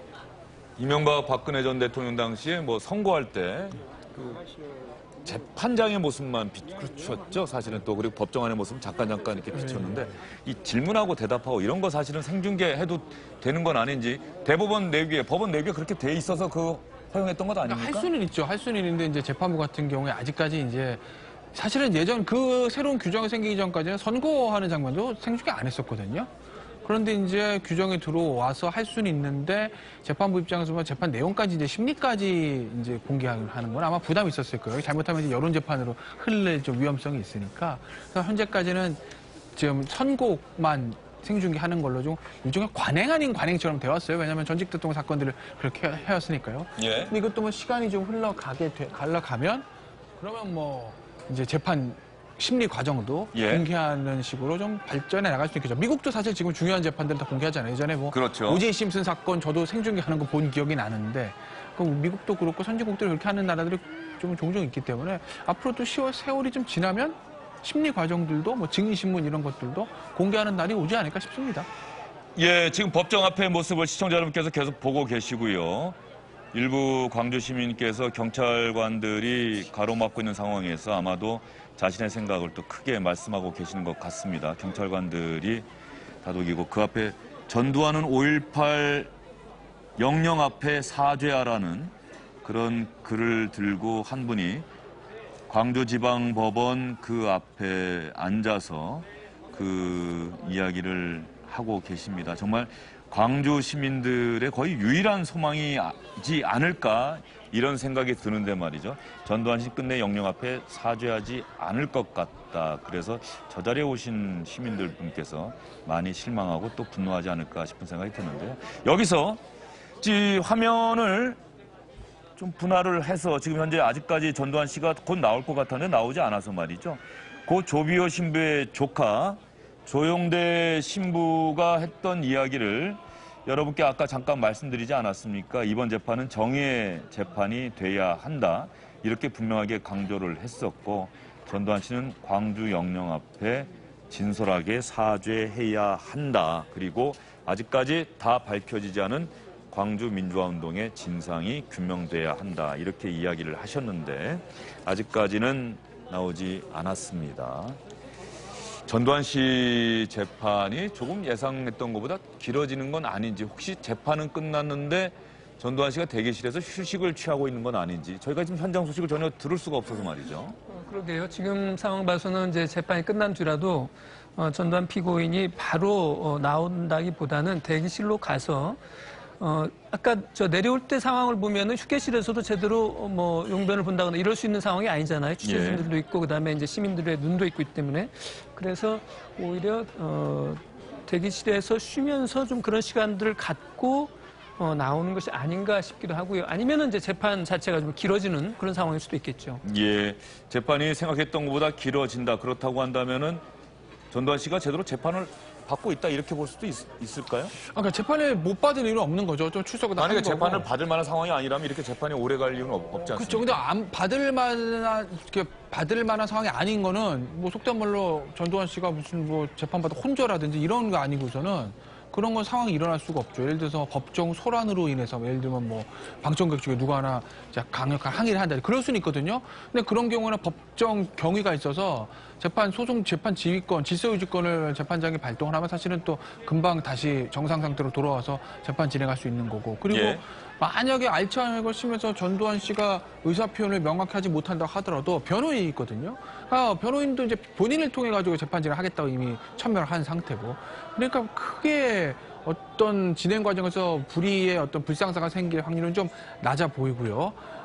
다만 지금 예를 들면 뭐 증거 신청이나 이런 부분에 관해서 검찰과 변호인 측에서 조금 어떤 생각이 좀 다를 수는 있어요. 예를 들어서 지금 검찰이 뭐를 증거로 지금 제출했는지 아직까지 알려지진 않고 있습니다. 예. 그럼 예를 들면 뭐 검찰이 예를 들어서 뭐 당시 어떤 기총사격을 받던 무슨 시민, 뭐 A, B, C 세 사람의 진술 조서를 예를 들어서 증거 목록으로 제출했다. 그러면 전두환 씨 측은 무죄를 주장하게 하기 때문에 그 A, B, C 진술 조서 다 증거로 쓸 때 동의하지 않을 겁니다. 그렇게 되면 검찰은 이제 그럼 그 세 사람 법정에서 이제 증인 신청하겠다. 뭐 그렇게 하면 그건 쉬운 건데 예를 들어서 아까 제가 검찰이 판단했던 근거들 중에서 미국 대사관에서 본그룹으로 전문 얘기하지 않았습니까? 만약에 검찰에 그걸 입수해서 그거를 이제 증거로 제출했다고 가정하고 말씀드리면 그랬을 때 전두환 씨 측에서 야 우리 그 전문 믿지를 못하겠어 막 이렇게 해버리면 그거에 대해서는 과연 이제 증거 판단을 어떻게 할 것인가를 가지고 좀 논쟁이 붙을 수는 있어요. 예, 지금 광주 현장을 여러분께 보여드리고 있는데 말이죠. 현장을 연결하다가 잠시 화면 상태가 고르지 못했습니다. 현장 상황을 실시간으로 여러분께 전해드리기 위해서 현장에서 올라오는 그림을 저희가 편집하지 않고 그대로 보여드리다가 이 광주 현장에서 바로 그림을 끊어버리면 화면에 잠시 블랙이 뜹니다. 화면이 까맣게 보였었죠. 이 부분 시청자 여러분의 양해를 부탁드리도록 하겠습니다. 재판이 끝나는지 아니면 아직도 재판이 진행 중인지 저희가 좀 정확한 정보를 알 길이 없는데 광주 현장에서 취재하고 있는 기자를 연결해서 현장 상황을 알아보도록 하겠습니다. 박지영 기자가 지금도 준비를 하고 있는데요. 박지영 기자, 현장 상황 좀 전해주세요. 네, 조금 전 오후 2시 반쯤 전두환 씨가 법정에 출석하는 가운데 재판이 시작됐고 이제 곧 끝날 것으로 전해졌습니다. 부인 이순자 씨도 실내 자격인으로 재판에 동석했는데 이 씨는 전 씨의 의사소통을 돕고 있는 것으로 알려졌습니다. 전 씨는 예정보다 1시간 이른 낮 12시 35분쯤 이곳 광주지법에 도착했는데 전 씨 일행은 도착 이후 법원 내부에서 식사를 한 뒤 법정으로 향한 것으로 전해졌습니다. 앞서 전 씨는 법정으로 들어가면서 발포 명령을 부인하느냐는 여러 취재진의 질문에 이거 왜 이러냐며 큰 소리를 내면서 뿌리치기도 했습니다. 현장에는 비가 오기 시작했는데 아직도 100명이 넘는 광주 시민이 재판이 끝나기를 기다리고 있는 상황입니다. 전 씨는 지난 2017년 자신의 회고록에서 5.18 민주화운동 당시 헬기 사격을 증언한 고 조비오 신부를 파렴치한 거짓말쟁이라고 비난해 사자 명예를 훼손한 혐의를 받고 있습니다. 법원 측은 정확히 말할 수 없지만 오늘 재판이 대략 30분 정도 진행될 거라고 밝혔는데 이제 곧 재판이 끝나고 전 씨는 타고 왔던 차량을 이용해 서울로 직행할 것으로 보입니다. 지금까지 광주지방법원 앞에서 SBS 박지현입니다. 박지현 기자가 이야기를 하는데 박지현 기자도 현장 상황을 정확하게 알기는 좀 어려운 상황인 것 같습니다. 그렇습니다. 지금 그 법정 안에 취재 기자들이 들어가 있는 상황은 맞는데 재판이 끝나지 않으면 아마 이제 끝난 직후에 그 법정 안에 있었던 내용들을 서로 공유하기로 합의가 된 것 같아요. 그렇기 때문에 재판 이후에 지금까지 상황에 대해서는 뚜렷하게 지금 그 법원 밖에 있는 기자들도 알기가 어려운 그런 상황 같습니다. 예. 그러면 아까 여러분께 말씀드렸던 고 조비오 신부의 조카 조용대 신부가 오늘 재판과 관련해서 국민들에게 했던 이야기를 여러분께 전해드리도록 하겠습니다. 조용대 신부는 고 조비오 신부의 조카이기도 합니다. 그렇게 많은 행동을 저지르고 광주에 그 엄청난 고통을 안겨준 그 주범이 드디어 광주 법정에 섰습니다. 정말로 만감이 교체합니다. 우리 조비오 먼신료님께서 하늘나라에서 정말로 이제라도 법정에 서게 된 것이 참 다행이다라고 지금 말씀하시고 지켜보고 계시리라고 생각이 됩니다. 전두환 씨가 정말로 광주의 그 엄청난 죄악을 저질렀으니 광주 시민에게 진심으로 사죄하고 용서를 빌면서 광주의 5.18 진상규명이 이루어지게 되기를 진심으로 바랍니다. 조용대 신부의 저 이야기를 전두환 씨가 꼭 들었으면 좋겠다는 생각이 드는데 전두환 씨는 아마 저 이야기를 듣지 못했겠지요. 조용대 신부는 광주 영령들 앞에 전두환 씨가 진솔하게 사죄하기를 바란다라고 분명하게 이야기를 하셨습니다. 현장 상황은 알 수가 없는데 말이죠. 김태현 변호사. 기본적으로 시간이 오래 걸린다. 그러면 재판부가 오늘 재판으로 전두환 씨의 법정 출석은 모두 마무리하려고 하는 그런 의지를 갖고 재판을 진행하는 것 아닌가 싶어요. 그러니까 오늘 이제 예를 들어서 실질적인 심리까지를 하고 예를 들어서 뭐 심리에다 맞출 수는 있어요. 다만 그건 전두환 씨 측에서 어떤 선택을 하느냐에 따라 다른 거죠. 예를 들면 오늘 다 자백을 하면 당연히 오늘 끝납니다. 실질적인 심리가 선고만 남아요. 자백이라고 한다면 피의사실과 인정하는 거죠. 그런데 인정하지 않잖아요. 네, 인정하지 않은 것으로 좀 알려져 있죠. 근데 물론 법정 들어가서 어떻게 될지 모르지만 인정하지 않은 것으로 현재는 알려져 있습니다. 그럼 부인하게 되면 그러면 이제 무슨 절차가 남아 있냐면 아까 제가 말씀드렸듯이 검찰에 제출한 증거가 지금 뭐가 있는지는 확실히 알려지지 않았는데 그 증거에 대해서 전두환 씨가 어떤 입장을 보이느냐에 따라서 그럼 오늘 끝날 수 있는 거고 한 번 더 할 수 있는 거예요. 예를 들어서 이명박 전 대통령 재판 같은 경우 이명박 전 1심에서 전면 부인했어요. 그런데 이명박 전 대통령 쪽에서 검찰이 제출한 증거를 전부 다 동의를 했거든요. 그러면은 검찰이 한번 조사했던 증인들 다시 신문 안 해도 되는 겁니다. 오늘도 만약에 뭐 그렇게 한다든지 그러면서 전두환 전 대통령 측에서 별다른 어떤 추가 증거 신청이나 이런 것들 내놓지 않으면 그러면 오늘 끝날 수도 있는 거죠. 그러니까 전두환 씨 측에서 어떤 전략을 쓰고 어떤 선택을 하느냐에 따라서 조금 달라질 거예요. 그러니까 사실은 조금 딜레마는 있을 거예요. 왜냐하면 본인이 무죄로 생각한다면 무죄를 받기 위해서는 치열하게 다투어야 됩니다. 치열하게 다투면 재판은 길어질 수밖에 없어요. 재판을 길어지면 광주에 자주 와야 됩니다. 근데 광주에 자주 오는 건 본인 입장에서 싫겠죠. 오늘 하루만 오고 다음에 선고일 때만 오고 싶겠죠. 그러면 사실 오늘 모든 심리를 맞춰야 되는데 그러기 위해선 전두환 씨 측이 치열하게 다툴 준비가 돼 있느냐라고 생각을 해보면 조금 딜레마에 빠지긴 할 거예요. 예, 장성철 소장님. 오늘 재판과 관련해서 또 하나 주목받은 발언이 하나 있는데 바로 부인 이순자 씨가 올해 초인가요? 극우 성향의 매체와의 인터뷰를 통해서 민주주의의 아버지가 누구냐? 바로 내 남편 전두환이다. 이렇게 이야기를 해서 많은 논란이 있었던 기억이 있는데 말이죠. 저도 그 얘기를 듣고 상당히 좀 놀랐어요. 그냥 뭐 그래도 우리 남편이 7년 단임을 해서 그래도 평화적인 정권 이양을 하지 않았느냐. 이런 수준으로만 얘기했어도 좀 공감을 하는 분들이 많이 있었을 텐데 어떻게 민주주의의 아버지라고까지 얘기를 하는지 그러니까 저런 얘기들을 자꾸 하시니까 자꾸 국민들과 멀어지는 거죠. 그래서 참 저 얘기 듣고 참 놀랐습니다. 오늘 재판 과정에서 이순자 씨가 대리해서 대답을 한다든가 이런 가능성도 있는 거예요? 그렇지 않죠. 피고인도 아니고 변호인도 아니기 때문에 이순자 씨가 대신해서 어떤 대답할 수 있는 권리가 있는 건 아니고. 뭐 건강 상태에 대해서 재판부가 질문하면 있죠. 거기에 대해서 지금 피고인이 남편이 이러저러한 상황입니다라고 얘기할 수는 그런 거 정도는 할 수 있을지 모르지만 공소사실 자체에 대해서는 이순자 씨가 대답할 수 있는 권리는 없죠. 예. 그다음에 이제 전두환 씨 측에서 이제 주장하는 것처럼 이제 알츠하이머 환자라고 그러면 나 지금 어디 있어? 나 뭐 하는 거야? 라고 말을 하면 옆에 있는 이제 이순자 씨가 여기 지금 법정이에요. 당신 재판 받고 있어요. 이런 얘기를 도와줄 수 있다라고 이제 이순자 측에서는 얘기를 하고 있는 거죠. 예. 지금 화면 상태로 보면은 광주에는 비가 조금 내리고 있는 것 같습니다. 현장 취재 기자들, 카메라 기자들이 우산을 쓰고 있는 모습이 나오고 있고요. 저런 비가 오는 날씨가 광주 시민들의 오늘 전두환 씨의 광주지방법원 출석을 바라보는 그 마음을 조금은 더 어둡게 만드는 건 아닌지 이런 생각이 좀 듭니다. 아직까지 재판은 끝나지 않았다는 소식이 방금 들어왔는데요. 재판이 길어진다는 이야기는 전두환 씨가 어렵게 출석한 상황에서 재판부가 물어볼 수 있는 거는 다 물어보겠다라고 하는 뜻으로 해석은 되는데 과연 정말로 재판이 원활하게 진행은 되고 있는 것인지 이 부분은 아직까지 저희로서는 확인할 길이 없다는 점 시청자 여러분께 말씀을 드립니다. 재판부가 재판이 진행되는 동안은 재판 진행 과정에 대해서 외부에 그 사실을 기자들이 알리는 것을 허락하지 않았기 때문에 저희가 임의로 설사 안다고 하더라도 제대로 말씀드리기가 어려운 상황인데 말이죠. 재판이 아직 끝나지 않았다. 이제 1시간이 다 돼 갑니다.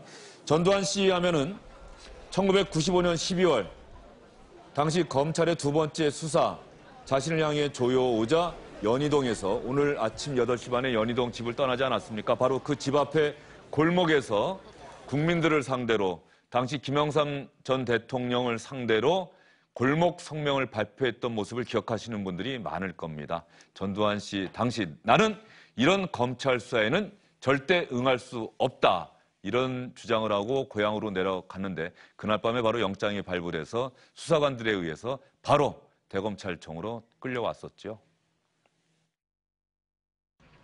만일 제가 국가의 헌정 질서를 물랑케 한 범죄자라면 이러한 내란 세력과 야합해온 김 대통령 자신도 이에 대한 응분의 책임을 져야 하는 것이 순리가 아니겠는가 생각합니다.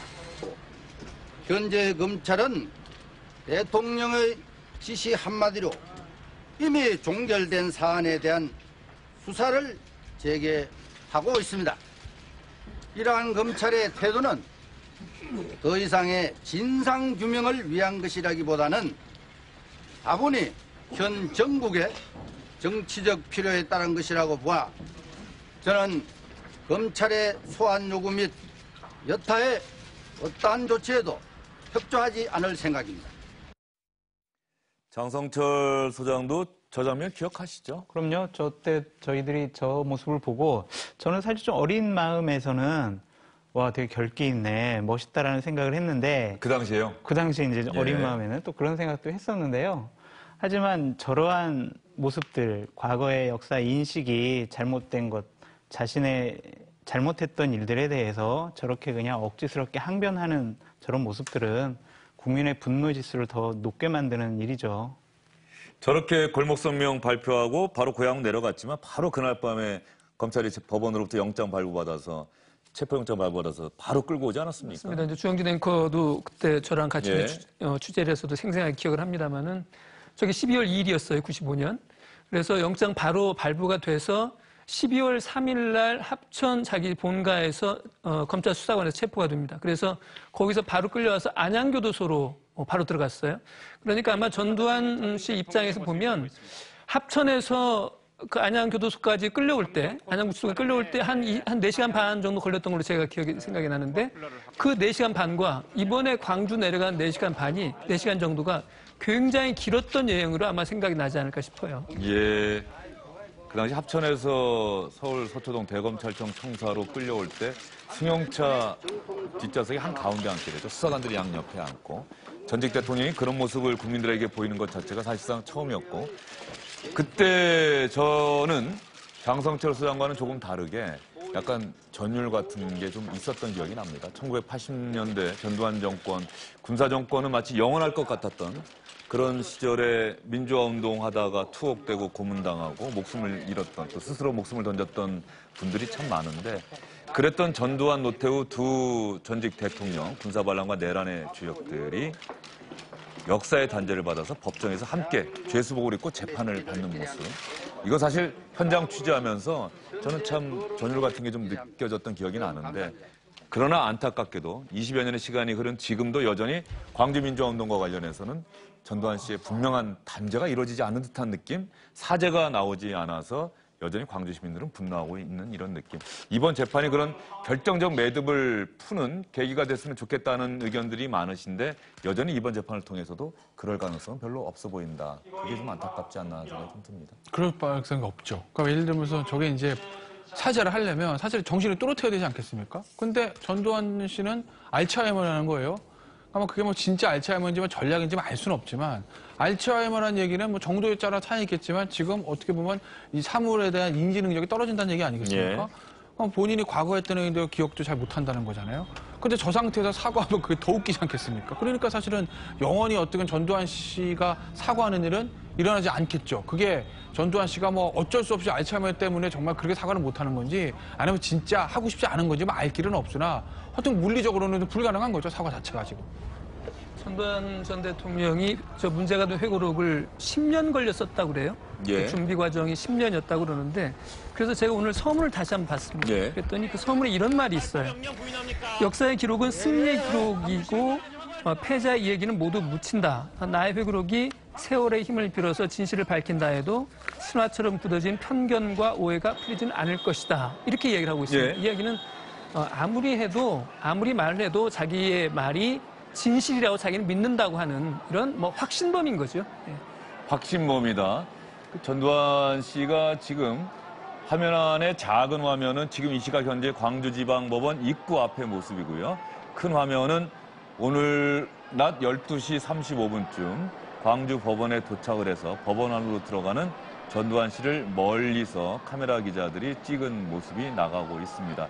저때 전두환 씨가 취재기자 발포 명령 부인하십니까? 라는 질문을 받고 상당히 큰 목소리로 이거 왜 이래? 이렇게 이야기를 해서 오늘 지금까지 저희가 들었던 전두환 씨의 유일한 육성입니다. 이거 왜 이래? 저 말 한마디는 아마 장성철 소장님, 네. 신문 기사의 거의 제목으로 뽑히지 않겠어요? 그러겠습니다. 내일 신문 1면을 보면은 이제 이거 왜 이래? 이게 그냥 큰 제목으로 나가고 저렇게 출석하는 모습이 나올 것 같은데요. 제가 이제 이 전두환 전 대통령이 출석하는 것을 보고 한국당에서 한 가지 더 좀 해결하고 매듭져야 될 부분이 있다라고 생각이 듭니다. 네. 그것은 바로 5.18 진상규명위원회. 이 출범을 하루속히 해야 되겠다는 그런 생각이 드는데요. 한국당에서는 적절한 사람이라고 추천을 했지만 문재인 대통령은 거부를 했습니다. 지금은 대치하고 있는 상황이죠. 우리는 더 이상 다른 사람 추천할 사람이 없어. 이 사람들이 적임자야 라고 하고, 문재인 대통령 청와대 쪽에서는 아니야, 다른 사람 추천해. 이런 식으로 기싸움을 하고 있어서 지금 진상규명위원회가 지금 출범조차 못하고 있습니다. 그런 상황이죠. 이런 부분에 대해서는 한국당과 좀 청와대, 여권이 좀 정치력을 발휘해서 한 발씩 양보를 해서 이 진상규명위원회가 조속히 출범해서 이러한 사건들이 보다 더 빨리 진상규명이 될 수 있도록 정치권에서 도움을 줬으면 좋겠다는 생각이 듭니다. 김태현 변호사, 공보판사가 당초 30분이면 오늘 재판 끝날 겁니다라고 얘기를 했는데 지금 1시간이 지났어요. 지금까지도 재판이 끝났다는 소식이 들려오지 않고 있는 이유 어디에 있다고 추정하십니까? 그 아마 실질적인 재판이 진행되는 거예요. 그러니까 되게 형사재판의 첫날 재판, 아까 제가 말씀드렸던 인정신문, 그다음에 검찰의 기소요지 진술, 그다음에 변호인 측, 피고인 측의 공소시효에 대한 인부, 증거 인부, 그리고 향후 어떤 증거 신청 같은 증거 신청 이것까지 하는 게 이제 저 일반적인 형사재판 첫날이거든요. 예. 그러니까 쉽게 말씀드리면 당신 누구야? 당신 무슨 잘못했어? 거기에 대해서 어떻게 생각해? 증거에 대해서 동의해, 부동의해? 앞으로 증인 누구 신청하고 증거 신청 뭐 할 거야? 자, 그러면 다음 길에 누구 증인 신문하고 그 다음 길에 누구 신문하고 요 계획 세우는 거. 이게 이제 첫날에 하는 건데 그런데 더 길어진다는 얘기는 거기서 플러스 알파, 실제적으로 오늘 심리가 이루어지고 있다는 거죠. 예, 실질적인 심리가 이루어지고 있다. 그렇다고 한다면은 전두환 씨가 재판부의 질문을 제대로 이해하고 제대로 답변하고 있다. 뭐 이렇게 봐도 되지 않겠습니까? 글쎄요, 그 부분은 안에서 좀 취재하고 있는 기자들이 나와 봐야 좀 알 수 있을 것 같아요. 어쨌든 실질적인 심리가 이루어지는 건 맞는데 그렇다고 해서 전두환 피고인이 재판부의 질문에 직접 제대로 답을 하고 있다 이렇게 보기는 글쎄 지금으로서는 단정하기 좀 어려울 것 같고요. 예. 분명한 것은 그 안에 이제 변호인이 있으니까 전두환 씨의 입장을 대리하고 있는 변호인이 이번 사건과 관련한 전두환 씨 입장을 뭐 충분히 진술하고 있기 때문에 그럴 수도 있겠죠.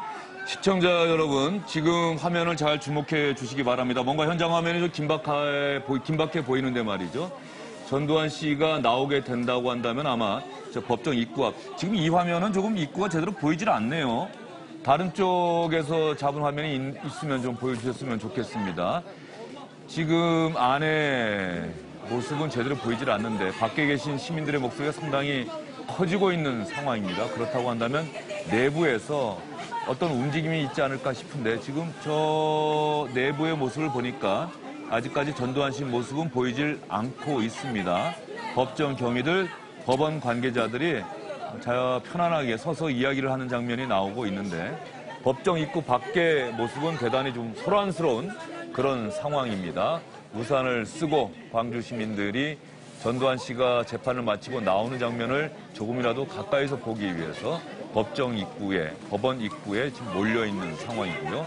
아직도 재판이 끝났다는 소식은 들려오지 않고 있습니다. 오늘 전두환 씨가 재판을 통해서 광주 영령들 앞에 진솔하게 사죄해야 한다. 그렇지 않으면 그 죄값을 치러야 한다. 이렇게 광주 민주화운동 관련 단체들은 이야기를 계속 하시고 계십니다. 5.18 민주화운동 단체에서 일하시는 분이 전두환 씨에 대해서 요구하는 이야기, 저희가 준비한 영상이 있습니다. 과연 어떤 내용들을 요구하고 있는지 광주 시민의 이야기를 함께 들어보겠습니다. 1980년도 5월 항쟁 기간에 활동했던 사람으로서 이 참혹한 그때 당시를 알리려고 나왔어요. 그때 당시에 광주 시민의 아픔을 진정으로 조금이나마 안다 하면 사과나 사죄를 했으면 하는 마음입니다. 사과나 사죄를 했으면 하는 마음입니다. 저 진솔한 마음을 전두환 씨 측에서 이해하고 사죄합니다라는 말 한마디, 그게 참 어려운 모양이에요. 전두환 씨가 자기 회고록에서 이렇게 말했습니다. 나는 광주 사태 치유를 위한 씻김굿의 재물이다. 이렇게 이야기를 했어요. 예. 그리고 5.18은 학살도 없었고 발포명령 같은 것도 없었다. 이렇게 이야기를 했거든요. 기대하는 마음은 뭐 똑같습니다만은 전두환 씨로부터 그런 극적인 사죄의 그런 말을 듣기는 어렵지 않을까 싶네요. 네, 현장 상황을 있는 그대로 실시간으로 여러분께 보여드리고 있습니다. 광주지방법원 입구 앞의 모습을 여러분께 보여드리고 있는데 현장에서 송출되는 화면을 그대로 여러분께 보여드리고 있는 중이기 때문에 혹시 화면이 중간에 끊길 수도 있습니다. 아까도 화면이 검은 상태로 검은 화면이 한 2초 정도 나가는데 말이죠. 시청자 여러분께서 현장 화면을 실시간으로 전해주고 있구나 이렇게 이해해 주시기를 다시 한번 부탁드리도록 하겠습니다. 아직 재판이 끝났다는 소식은 들려오지 않고 있고요. 전두환 씨가 오늘 재판에서 어떤 이야기를 했는지, 과연 헬기 사격과 관련해서 재판부는 어떤 질문을 했고 전두환 씨는 어떤 대답을 했는지 이 부분은 아직까지 여러분께 말씀드리기가 어려운 상황입니다. 현장에서 취재하는 기자들도 전혀 법정 밖으로 관련한 소식을 내보내지 못하고 있기 때문에 이것도 사실은 재판부가 이것만이라도 좀 허락을 했으면 저희가 지금 재판 상황을 거의 실시간으로 중계가 가능했는데 말이죠. 그럼 이제 재판부 입장에서는 그게 되면 사실은 재판 내용을 공개하는 거나 이제 마찬가지입니다. 비공개 재판의 의미가 없어지는 거죠. 그러니까 아마 지금 저렇게 일단은 재판 다 끝나고 일종의 엠바고 아닌 엠바고가 되는 겁니다. 그런 형태로 좀 진행하려는 것 같습니다. 아마 전두환 씨 측에서 오늘 글쎄요 모르겠어요. 오늘 뭐 재판부나 검찰과 뭐 사전 조율이 있었는지 모르겠습니다만 오늘 이미 모든 심리를 실제적으로 마치고 광주를 다 이제 더 이상 최소한 이제 선고기일 정도 한 번 정도 오는 거 그 정도로 이제 정리를 하고 광주의 행을 최소화하기 위해서 아마 전략을 그렇게 짠 것 같아요. 그러니까 어떤 면에서 이럴 수도 있는 거죠. 전두환 씨 입장에서 보면 어차피 이 부분에 대해서 사실은 냉정하게 뭐 본인이 어떤 그 확신이나 주관을 배제하면 이거를 사실은 전부 무죄를 받는 거는 정말 어려운 부분이거든요. 현실상. 그럼 전두환 씨나 변호인 쪽 그거 알 겁니다. 그렇다고 보면 무죄를 받기 위해서 이 사람 증인 신청하고 저 사람 증인 신청하고 각종 증거 신청하고 여러 번 광주에 오느니 광주의 행을 최소화하는 것을 최우선 전략으로 삼고 재판에 임했다고 볼 수도 있는 거죠. 오늘 만약에 실제적인 심리가 오늘 한 번에 다 끝난다고 보면요. 네. 전두환 씨가 광주 민주화운동 당시 헬기 기총 사격이 있었다는 고 조비오 신부의 생전 증언에 대해서 회고록을 통해서 거짓말이다 이렇게 주장을 했고 그것이 사자 명예훼손 혐의로 그 조카인 조영대 신부가 고발을 하면서 이번 재판을 받게 됐는데 검찰은 그래서 명예훼손이 맞다고 봤기 때문에 재판에 넘긴 것 아니겠습니까? 이제 남은 건 재판부의 판단인데 사자 명예훼손, 명예훼손이라고 하는 것이 인정될 때는 말이죠. 제가 생각하기로는 그 주장의 사실 여부도 일단 따지지만 사실이 아니더라도 명예를 훼손했다고 인정할 수도 있는 것이고 사실이더라도 명예훼손이 안 됐다 이렇게 볼 수도 있지 않습니까? 그런데 판결이 상당히 그동안 여러 갈래로 나오지 않습니까? 일반적인 명예훼손은 그런데 예. 우리는 미국과 다르게 사실적시한 명예훼손도 있어요.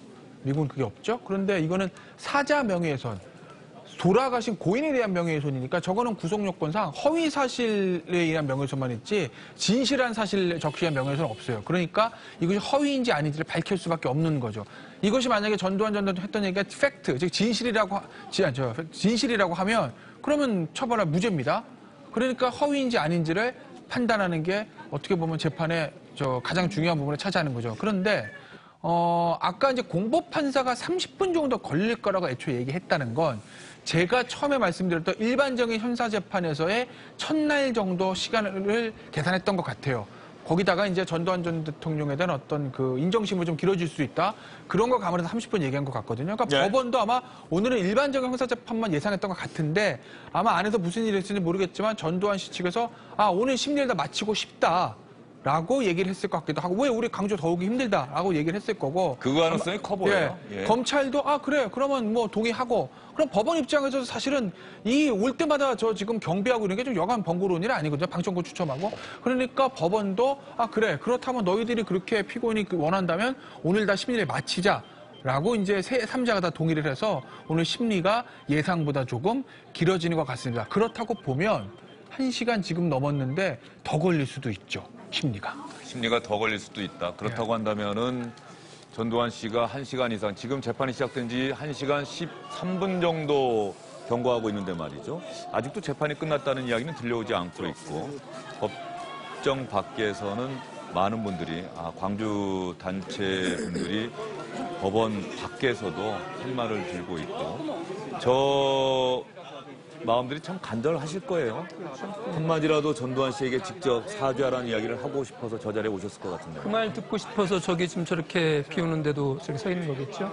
지금 재판정 안에서 아마 이런 부분도 중요하게 다뤄질 것 같아요. 심리가 지금 제대로 진행 중이라면 뭐냐면 전두환 씨가 물론 이제 거짓말을 해야 됩니다. 거짓인 줄 알고 그걸 말을 해야 이제 죄가 되는 거예요. 근데 또 한 가지는 뭐가 있냐면 이것이 죄인 줄은 아는데 이것을 자기가 그냥 죄인 줄을 제대로 인식하지 못하고 말하는 것과 이것이 거짓이라고 잘 알면서도 그것을 고의로 유포시켜서 고인의 명예를 훼손시킬 때 이럴 때 이제 사자 명예훼손이라고 하는 게 성립이 되기 때문에 전두환 씨가 지금 그러니까 1995년 검찰 조사에서는 헬기 기총 사격이 없었다고 하는 게 공개적으로 이야기가 이제 됐었어요. 그러니까 나는 그때 이야기를 듣고 그렇게 말한 거야라 말을 하면 전두환 씨가 서로 거짓말을 말했다, 거짓된 사실을 이야기했다 하더라도 무죄가 될 수 있습니다. 그런데 저 책이 나오기 석 달 전에 국방부 특별조사위원회에서 헬기 기총 사격 사실이 있다라고 하는 취지의 발표를 했었어요. 그러니까 전두환 씨가 저 내용을 잘 알면서도 조비오 신부의 명예를 훼손하기 위한 목적으로 저 이야기를 책에 썼다고 그러면 이제 유죄가 되는 거겠죠. 지금 현재 우리 정부에서 말이죠. 공식적으로 지금 5.18 광주민주화운동 진상조사특위 다시 또 국회를 통해서 구성하려고 하고 있는데 아직까지 구성이 안 됐단 말이에요. 조금 전에 나왔던 국가수의 조사 결과에 대해서 기총 사격이 있을 가능성이 대단히 크다라고 하는 내용이 잠깐 나갔습니다만 저것이 아직 우리 정부의 공식적인 결론이 아니라는 점. 예, 바로 그 부분은 또 이번 재판에 어떤 영향을 미치게 될지. 국방부 특별조사위원회에서 지난해 2월에 최종 조사 결과를 발표를 했고요. 그 발표에 기반해서 당시 송영 국방부 장관이 광주 시민들과 관계자들에게 공식으로 사죄하는 그런 발표까지 했었습니다. 예. 장성철 소장님이 조금 전에 자유한국당에서 지금이라도 민주화운동 진상조사특위 위원들 다시 추천을 해서 제대로 구성해서 활동을 시작할 수 있도록 해야 한다라고 이야기를 하는데 나경원 원내대표 이야기 들어보면은 그럴 생각이 별로 없어 제가 보이는 이제 것 같은데. 말씀드린 취지는 한국당이 재추천을 해야 된다라는 그런 의미보다 이렇게 각 당에서 추천하는 사람을 청와대에서 조사위원 같은 경우를 거부하는 경우도 거의 극히 이례적이었거든요. 그러니까 서로 이렇게 한 발씩 양보해서 합의점을 찾았으면 좋겠다는 생각입니다. 이걸 언제까지 질질 끌 수는 없는 부분이고요. 그렇죠. 아직까지 밝혀지지 않은 광주민주화운동의 진상을 조사할 수 있는 거의 마지막 기회가 아닐까 싶어요. 그렇죠. 그래서 이 진상조사특위는 빨리 구성이 돼야 하고요. 시청자 여러분, 지금 현장으로부터 들어온 소식이 있습니다. 다음 재판기일을 정하고 있다고 합니다. 다음 재판기일을 정하고 있다는 얘기는 이제 곧 재판이 끝난다는 얘기죠? 거의 다 마무리죠. 다음 재판기일 정하면 이제 끝나는 겁니다. 아마 마무리될 가능성이 높는데 글쎄요. 다음 재판기일이 지금 선고기일이 아니라 한 기일 더 속행한다고 하게 되면 다음에 또 실질적인 심리가 다 이루어진다는 얘기죠. 예를 들면 뭐 증인신문이라든지 뭐 어디 증거 신청하는 것이지만 그 회신을 기다린다든지 그래서 아마 실질적인 심리가 한 번 더 이루어지는 걸로 지금 보이네요. 재판기일의 저 의미가 선고기일인지 아니면 속행기일인지에 대해서 아직까지 정확하지는 않은데요. 결심일 수도 있겠죠. 다음에 뭐 재판을 마무리할 수도 있다. 그렇죠. 그러니까 다음 재판에 어쨌든 결심이라도 다음 재판에 결심한다 하더라도 실질적으로 심리는 진행하는 거니까요. 선고기일이 아니라는 거죠. 결심이라고 하는 거는 검찰이 구형을 하는 구형하고 거죠. 예. 그다음에 피고인 최후 진술하고 변호인 최후 변론하고 하는 것들요. 다음 결심 공판 때도 전두환 씨가 나올 거라고 예상하십니까? 그럼 나와야 되는 거죠. 왜냐하면 본인 입장에서 지금 구인장 발부에 한 상태에서 나온 거 아니겠습니까? 근데 다음 재판기일만 안 나온다. 그것도 사실은 좀 납득하기는 어려운 거예요. 예. 지금 멀리서 카메라 기자들, 중계진이 잡은 광주지방법원 내부의 모습인데요. 아직도 재판을 받고 있는 광주지방법원 201호 법정은 개정 중이다라고 하는 빨간불이 들어와 있다고 현장에서 소식이 들어오고 있습니다. 개정 중이다라고 하고 있는데 이제 다음 공판기일을 정했기 때문에 그렇다고 한다면 재판은 곧 끝나고 재판이 끝난다면 전두환 씨가 특별히 대기실에서 다시 휴식을 취하지 않는 한 바로 떠나기로 결심한다고 한다면 바로 모습을 드러낼 수도 있고요. 더 이상 광주에 오래 있을 일은 없죠. 그런데 오늘 결심하지는 않을 것 같고. 예, 임철호 시장님 잠시만요. 3시 45분에 4분 전에 재판은 모두 끝났다고 합니다. 재판은 모두 끝났다고 하니까 이제 곧 전두환 씨가 나올 걸로 예상이 됩니다. 3시 45분에 재판이 종료됐는데 조금 전에 개정 중이라고 하는 것은 다른 법정의 모습을 봤던 모양이죠. 201호 법정에서 재판이 진행됐고 3시 45분 1시간 15분 동안 재판이 진행됐습니다. 공보판사가 얘기했던 30분보다 1시간 정도, 45분 정도 더 재판이 진행된 거네요. 전두환 씨가 피고인으로 광주는 여러 차례 찾아야 돼요. 선고기일에도 찾아야 되고요. 1심 결론이 나더라도 2심 있을 거거든요. 2심을 한다고 봐야 되는데 2심하면 그때도 어차피 광주고법에서 하게 될 가능성이 대단히 높기 때문에 전두환 피고인 아주 싫겠지만 광주에 올 일은 여러 차례 있을 것 같습니다. 그러면 재판이 끝났다라고 하면은 현장에서 취재했던 기자들이 취재한 내용을 이제 외부로 공개할 수 있다는 얘기거든요. 그러면 오늘 재판 과정에서 과연 전두환 씨가 어떤 이야기를 했는지 다음 재판에 전두환 씨가 나올 건지 이런 부분들에 대한 이야기가 아마 곧 공개가 될 것 같습니다. 시청자 여러분, 잠시 뒤면은 전두환 씨가 모습을 다시 드러낼 것으로 예상되고요. 법정 안에서 1시간 15분 동안 진행됐던 재판 과정에서 어떠한 질문과 답변이 있었는지도 여러분께 전해드릴 수 있습니다. 지금 전두환 씨를 태우고 왔던 차량의 기사가 급히 차를 움직이네요. 그렇다고 한다면 지금 취재진들이 모이고 있는 저 자리가 아니라 저희가 자칫하면은 좀 늦게 여러분께 화면을 보여드릴 수도 있을 것 같습니다. 저 뒤쪽으로 급하게 움직이고 있는데요. 저쪽에서 태워서 간다고 한다면 저희가 실시간으로 여러분께 보여드리기가 쉽지 않은 상황입니다. 현장을 취재했던 카메라 기자가 저 영상을 담아서 다시 중계차로 뛰어와서 그림을 송출해야 전두환 씨가 재판을 마치고 떠나는 모습을 여러분께 보여드릴 수가 있을 것 같습니다. 저 부분도 재판부가 협조를 사실은 언론과는 협조를 하지 않은 부분이에요. 그건 피고인의 권리인가요? 저건? 그럼 글쎄요. 그렇죠. 일단 피고인의 언론에 대한 노출을 최대한 줄이게 좀 배려를 해줬다. 이렇게 볼 수도 있겠죠. 지금 전두환 씨가 재판을 통해서 명예훼손 혐의를 전면적으로 부인했다는 자막에 시청자 여러분 나가고 있지요.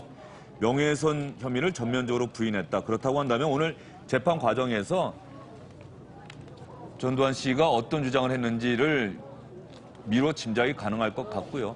헤드셋 쓰고 신원 확인했다, 신병을 확인했다, 알츠하이머 주장 전두환 씨 또박또박 신병 확인. 저희가 어떤 뜻인지 좀 설명이 좀 필요해 보입니다.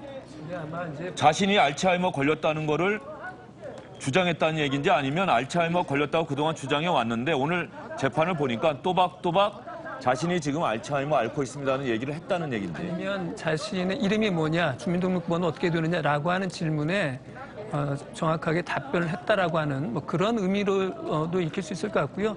헤드셋 썼다는 얘기는 아마 보청기 같은 걸 착용했다는 그런 뜻이 아닌가 싶은데요. 잘 들리지 않아서 그래서 헤드셋을 쓰고서 재판장의 말을 들었다. 신병 확인이라고 하는 저 표현 때문에 조금은 이해가 쉽지 않은 그런 상황이네요. 신원 확인이 아니라 신병 확인이라고 한다면은 제가 알츠하이머 증세로 좀 고통을 받고 있습니다. 이렇게 얘기했다는 뜻도 될 수 있을 것 같고 말이죠. 지금 작은 화면에서 지금 큰 화면은 지금 화면이 아닙니다. 작은 화면이 지금 현재의 광주지방법원 모습인데 지금 큰 화면에 나오는 모습은 오늘날 12시 34분에 전두환 씨가 법원에 출석하는 장면이고 지금 방금 이거 왜 이래 큰 소리 친 거고요. 지금 재판이 끝났고 전두환 씨를 태우고 왔던 차량이 법원 뒤쪽으로 급히 움직였습니다. 뒤쪽으로 움직였기 때문에 이 법원 정문 앞에서 기다리고 있던 다른 취재진은 그 모습을 보기가 좀 어려운데 말이죠. 자, 이제 현장 화면. 저 화면은 전두환 씨가 탄 차량을 지금 볼 수 있는 그쪽 화면이 맞는 것 같기도 하고요. 그다음에 어쨌든 경찰들이 지금 동선 통로를 지금 확보해둔 상태잖아요. 그렇게 보면 전두환 피고인 탄 차가 저 길을 통해서 좀 나갈 수 있을 것 같은데요. 정문 앞에서 기다리고 있던 광주 시민들 또 취재진들은 조금 허탈하게 됐습니다만 급하게 차량을 따라서 법원 뒤쪽으로 움직였습니다. 법원 뒤쪽으로 움직였기 때문에 지금 현재 나오는 저 화면을 통해서 전두환 씨가 탄 차량이 움직이는 모습을 저희가 볼 수 있을 것 같습니다. 다만 전두환 씨를 근접해서 촬영한 그 모습을 보기는 조금 쉽지 않아 보입니다. 그것은 카메라 기자가 현장에서 가까이 취재를 한 다음에 중계차로 와서 현장 화면을 송출해야 될 것 같은데 아직까지 전두환 씨가 출발한 것 같지는 않아 보이죠? 김태현 변호사? 네, 그렇습니다. 아직 출발한 것 같지는 않고 내부에 아마 아직은 청사 안에 차에 탔는지까지는 확인이 되지 않는데 아직까지는 청사 안에 있는 것으로 보이고 글쎄요. 1시간 46분 만에 종료가 됐다. 첫날 재판으로서는 조금 굉장히 긴 시간 심리를 한 것이고요. 1시간 15분 정도 했죠? 1시간 15분 정도요. 어쨌든 첫날 재판 지금 좀 긴 시간이 좀 걸렸는데 그런데 일단 피고인 측은 공소사를 전부 부인하는 것이고요. 그리고 다음에 또다시 속행기를 잡았다는 얘기. 그러니까 오늘 뭔가 진행이 된 건 실질적인 진행은 좀 됐는데 마무리되지는 않은 거죠. 과연 오늘 어디까지 재판 진행이 됐고 과연 다음 길에 뭐 누구를 증인신문 할 것인지 아니면 다음 길에 결심하고 뭐 구형이 있을 것인지 그 부분이 조금 궁금하네요. 예, 1시간 16분 동안 재판이 진행됐고요. 지금 재판과 관련한 이야기는 잠깐 여러분께 전해드리겠습니다. 전두환 씨가 처음에 재판이 시작되고 나서 재판장이 이런저런 이야기를 했더니 재판장님 말씀을 잘 알아듣지 못하겠습니다 라고 이야기를 하고 그 다음에 헤드셋을 썼다고 합니다. 그리고 헤드셋을 쓰고 난 다음에 다시 한번 진술을 거부할 수 있는 권리가 있다라고 하는 재판장의 설명을 들었고요. 피고인의 신원, 이 자리에 온 사람이 전두환 씨가 맞는지를 확인하는 인정신문 절차에서도 헤드셋을 쓴 채 생년월일과 주거지, 주소 등을 확인하는 질문에 모두 네, 맞습니다라고 분명하게 답변을 했다고 합니다. 그리고 구체적인 혐의 내용과 관련한 이야기는 전두환 씨가 한 게 아니고 정주교 변호사가 대부분의 내용을 대신해서 답변을 한 것 같아요. 네, 그렇죠. 일단 그러니까 인정신문 단계에서는 전두환 씨가 맞습니다라고 하는 정도로 대답을 했을 거고요. 그다음에 이제 구체적인 사실관계에 관련해서는 정주교 변호사가 주로 답변을 하는 뭐 이런 방식으로 재판 진행된 것 같습니다. 다음 공판은 4월 8일 오후 2시에 열린다고 합니다. 다음 공판이 4월 8일 오후 2시에 열린다고 하는데 이 공판이 결심 공판이 될지는 아직까지는 현재로서는 확인하기가 좀 어려워요. 이제 한 달 정도의 여유를 두고 다음 공판을 잡았다. 사실상 거의 마무리하겠다는 재판부 의지도 담겨 있는 게 아닌가 싶기도 하고요. 그래서 그건 좀 봐야 될 것 같아요. 오늘 어떤 형태로 진행이 됐고 다음 길은 무엇을 예정하고 있는지는 좀 봐야 되는, 좀 지켜봐야 될 것 같고 한 달. 그러니까 사실 일반적인 불구속 사건 같은 경우에는 형사재판 한 달에 한 번씩 한 길씩 잡습니다. 그러니까 오늘 첫 길을 했고 3월 했고 4월 8일에 두 번째 길 한다는 얘기는 뭐 일반적인 절차대로 잡은 거죠, 길 자체는. 그리고 전두환 씨 측에서 이 재판 관할이 광주지방법원이 아니다 이런 취지로 의견서를 냈다고 하네요. 재판 관할을 이전해달라. 이것은 자기가 살고 있는 서울 연희동 이쪽 가까운 데로 법원을 좀 옮겨달라는 얘기 같은데 받아들여질 가능성은 별로 없겠죠? 없죠. 이거는 사실은 어떻게 보면 검찰이 광주에서 기소를 했으니까 관할은 광주에서 광주 관할이 맞습니다. 그러니까 본인이 어떤 사는 곳이 서울이라는 이유, 서울 서부지방법원이죠. 그쪽으로 이송 신청을 했다고 해서 법원에 받아들여주지는 않을 건데 만약에 전두환 씨가 서울, 그러니까 서부지방법원 연희동 관할인 그쪽에서 재판을 받고 싶어 했다면 지금 할 게 아니라 애초에 광주지검에 고소장이 접수되고 광주지검에서 수사가 되고 있을 때 그때 광주지검에 내가 수사 나를 피의자 소환하면 내가 얼마든지 가서 수사에 응하겠다. 다만 내가 지금 고령이고 몸도 안 좋고 주소지가 연희동이니까 서부지검에 이송해달라. 원래 고소사건 같은 경우에 피의자 주소지가 원칙적인 관할 아니냐 이렇게 주장했으면 그러면 광주지검에서 서부지검으로 이송했을 겁니다. 네. 그때는 안 할 어떤 재간이 없어요. 그런데 잘 알려졌지만 전두환 씨가 광주지검에서 수사받을 동안 뭐 피의자로서 뭐 소환했을 때 출석한 것도 아니고 아무래도 전혀 수사에 협조하지 않지 않았습니까? 예. 그러니까 당시에 광주지검에 서부지검으로 이송해달라는 얘기도 하지 못했을 거고 그러니까 이게 광주지검에서 기소가 되고 당연히 광주지방법원에서 재판을 받게 된 거죠. 지금 오늘 진행된 재판과 관련한 소식은 시청자 여러분 지금 주영진의 뉴스브리핑에서 여러분께 보여드리고 있는 자막을 통해서 그 일부분을 이해하실 수 있을 것 같습니다. 재판장이 재판을 중단하지 않고 진행하면서 검토하겠다. 저희 이야기는 아마 전두환 씨 측의 요구에 대해서 저렇게 이야기를 했던 것 같고요.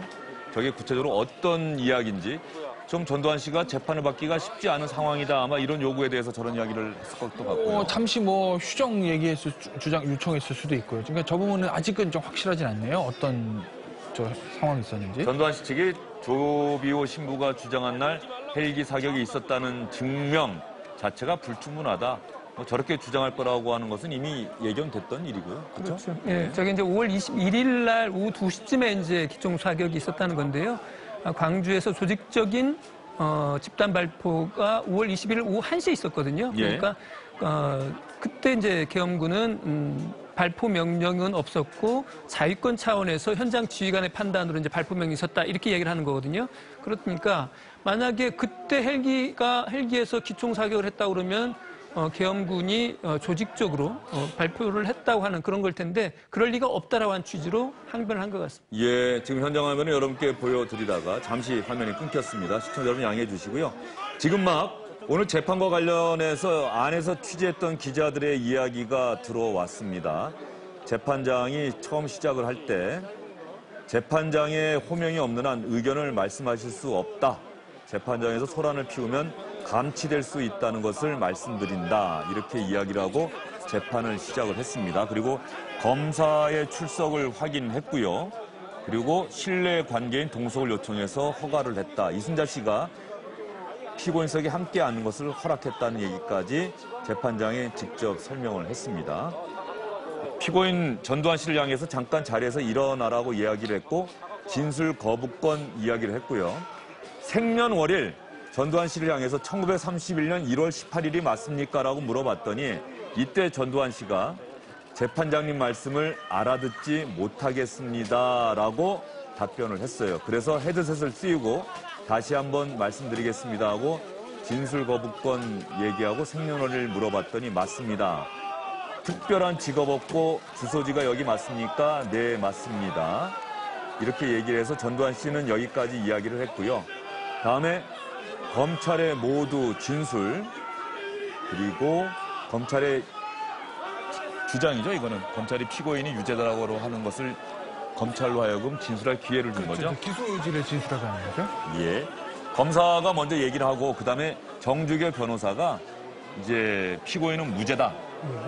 이런 주장을 하는 이야기를 한참 했습니다. 아까 말씀드린 것처럼 고 조비오 신부가 헬기 사격을 봤다는 날 그것을 증명할 수 있는 증거들이 불충분하다 이렇게 이야기를 했고요.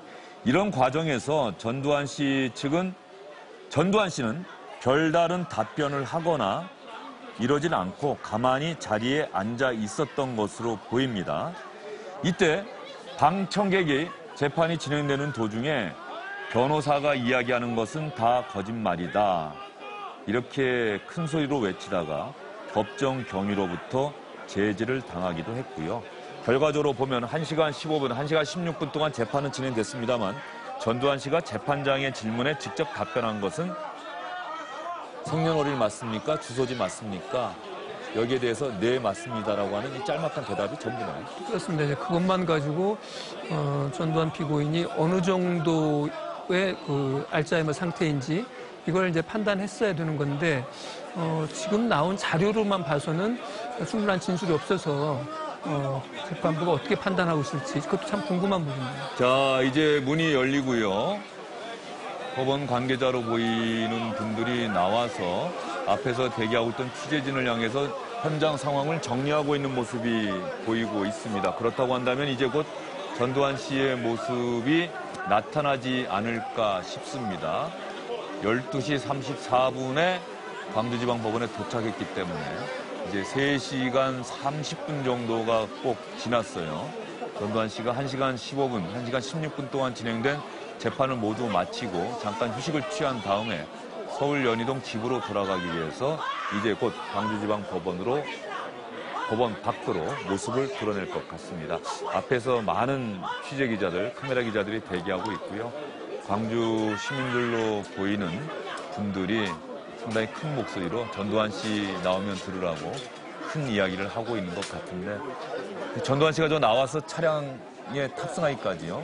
장성철 소장님 정말 아주 짧은 시간일 거예요. 그 짧은 시간 동안 과연 저 시민분들의 간절한 분노에 찬 이야기를 전두환 씨가 들을 수 있을지 모르겠습니다. 글쎄요, 참 저분들께서 저렇게 울부짖으시고 그런 분노를 표현하시는 거 보니까 참 저도 마음이 아프고 그런데 전두환 전 대통령이 아까도 계속 말씀드렸지만 지금이라도 솔직한 사과, 진정한 사과, 참여를 했으면 좋겠다는 생각이 이 영상을 보면서 계속 듭니다. 이렇게 많은 분들이 그것을 염원하고 있는데 전두환 씨는 단 한 차례도 그런 사죄의 발언을 하지 않고 있다. 이런 얘기를 여러분께 드릴 수밖에 없는 현재의 상황이 참 안타깝습니다. 오늘 재판 과정에서 전두환 씨는 4시간 먼 길을 달려서 광주지방법원까지 왔습니다만 전두환 씨가 재판장의 질문에 답변한 것은 예, 맞습니다라고 하는 짤막한 대답이 전부다. 그렇다고 한다면 이런 상황에도 피고인은 반드시 있는 상태에서 재판을 진행하기 때문에 재판장이 강제 구인까지 했던 건가요? 그럼요. 민사 재판이야 뭐 피고인이 꼭 단체 출석 안 해도 되는 건데 형사 재판은 반드시 피고인이 출석해야 되는 거죠. 그러니까 전두환 씨가 몸이 안 좋다, 뭐 알츠하이머 이런 얘기 해도 재판이 진행되지 않고 저 재판장이 반드시 전두환 씨와도 출석을 명령했던 건 그런 부분, 형사 재판 특성 때문에 그렇습니다. 다음 재판이 4월 8일 오후 2시. 그 재판이 결심 공판이 될지는 아직까지 확실하지 않죠? 이제 다음 재판 결심 공판 되지 않을 것 같은 게 지금 보니까 검찰이 증거 목록을 다음 기회에 제출한다고 그랬다는 것이거든요. 그러면은 증거조사 자체도 실시가 안 된 거예요. 그러면 다음 재판에 결심을 할 수가 없는 거죠. 그러니까 다음 재판에 아마 검찰의 증거 목록 제출하면 거기에 대해서 피고인인 전두환 씨 측의 어떤 증거에 대한 입장, 그러면 누구를 추가로 증거 신청할, 검찰은 누구를 증인 신청하고, 예를 들면 변호인 측은 누구를 증인 신청할지, 또 새로운 증거 제출할 건 뭐 있는지를 다음 길에 다시 정한다는 것이거든요. 그럼 제가 아까 최소한 2번 정도는 더 진행이 될 거라고 말씀드렸는데 다음이 결심이 아니니까 2번 아니라 재판이 더 늘어날 수도 있는 거죠. 그러니까 오늘은 아마 양측의 그 기본적 입장을 어떤 설파하는데 기본적으로 시간이 조금 1시간 넘게 걸렸던 것 같습니다. 김태현 변호사 말씀하신 것처럼 4월 8일 날 속행을 하고요. 그러면 바로 결심이 안 된다고 그러면 이번 사건의 1심 판결이 5월 달에쯤에 5월 말쯤에 나올 가능성도 있을 것 같아요. 5월 8일 정도나 이 정도에 결심을 하고 2주 후 정도에 선고 공판을 한다고 치면 아마 5월 20일 그러니까 광주 민주항쟁 어떤 기념 주간 요 무렵에 전두환 피고인에 대한 어떤 법정에서의 선고가 이루어질 가능성도 있지 않을까 싶습니다.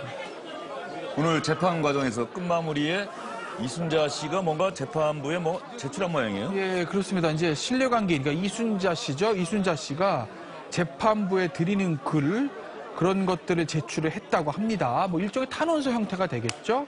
그러니까 거기에 보면 이제 재판부의 어떤 바라는 점이나 당부사항, 요청사항 이런 것들이 적혀 있는 어떤 서면을 오늘 재판부에 제출했다고 하는데 뭐 변호인은 아직 그거에 대해서는 읽어보지 못했다고 했고요. 어쨌든 이순자 씨가 뭔가 탄원서 형태의 글을 재판부에 제출한 걸로 보입니다. 그런데 오늘 재판장이 왜 전두환 씨의 알츠하이머 증세를 확인할 수 있는 그런 별도의 질문 같은 건 하지 않고 기본적인 절차만 진행을 했네요. 그런 답변을 통해서 뭔가 가늠해 보겠다는 뜻인가요?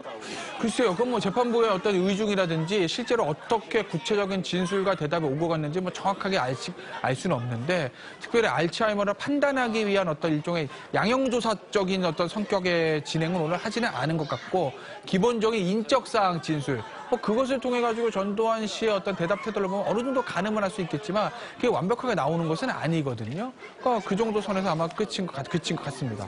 오늘 변호인이 처음에 변호인 진술을 시작하면서 지난 기일에 전두환 씨가 출석하지 못한 건 매우 송구스럽게 생각한다고 얘기했다. 전두환 전 대통령의 말씀이 있으셨다. 이런 얘기를 대신해서 전했고요. 재판부가 신뢰 관계인 이순자 씨 동석을 허락해 준 것 대단히 감사하게 생각한다. 이렇게 이야기를 했더니 전두환 씨가 잠깐 눈을 감았다가 뜨고 또 감았다가 뜨고 하는 이런 행동을 반복했다고 현장을 법정 안에서 취재했던 기자들이 이런 내용을 밝히고 있습니다. 제가 좀 김태형 변호사께 좀 질문 좀 드리고 싶은데 궁금해서 그런데요.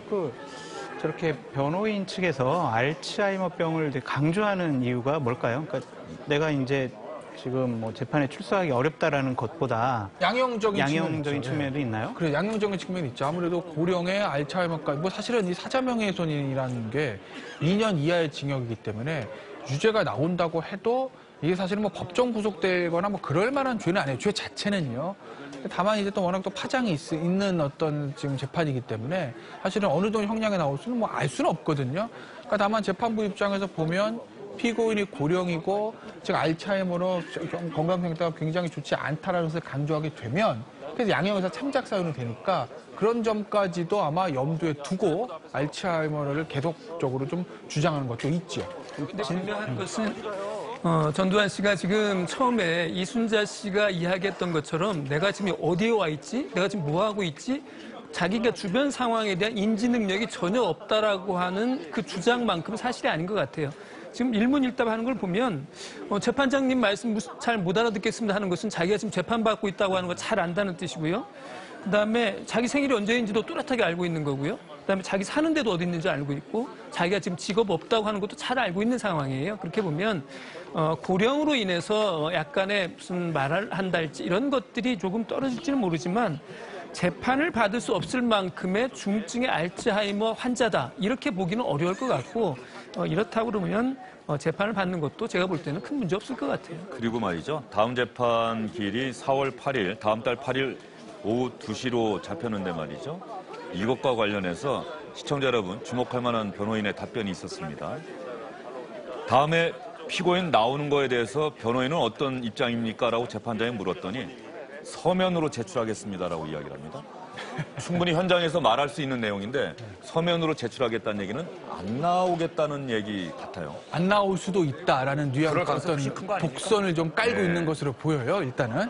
예. 그러니까 결국 이제 만약에 서면으로 이따 그날 가봤더니 뭐 건강도 안 좋고 왕복 6시가 힘들고 그래서 못 나오겠다.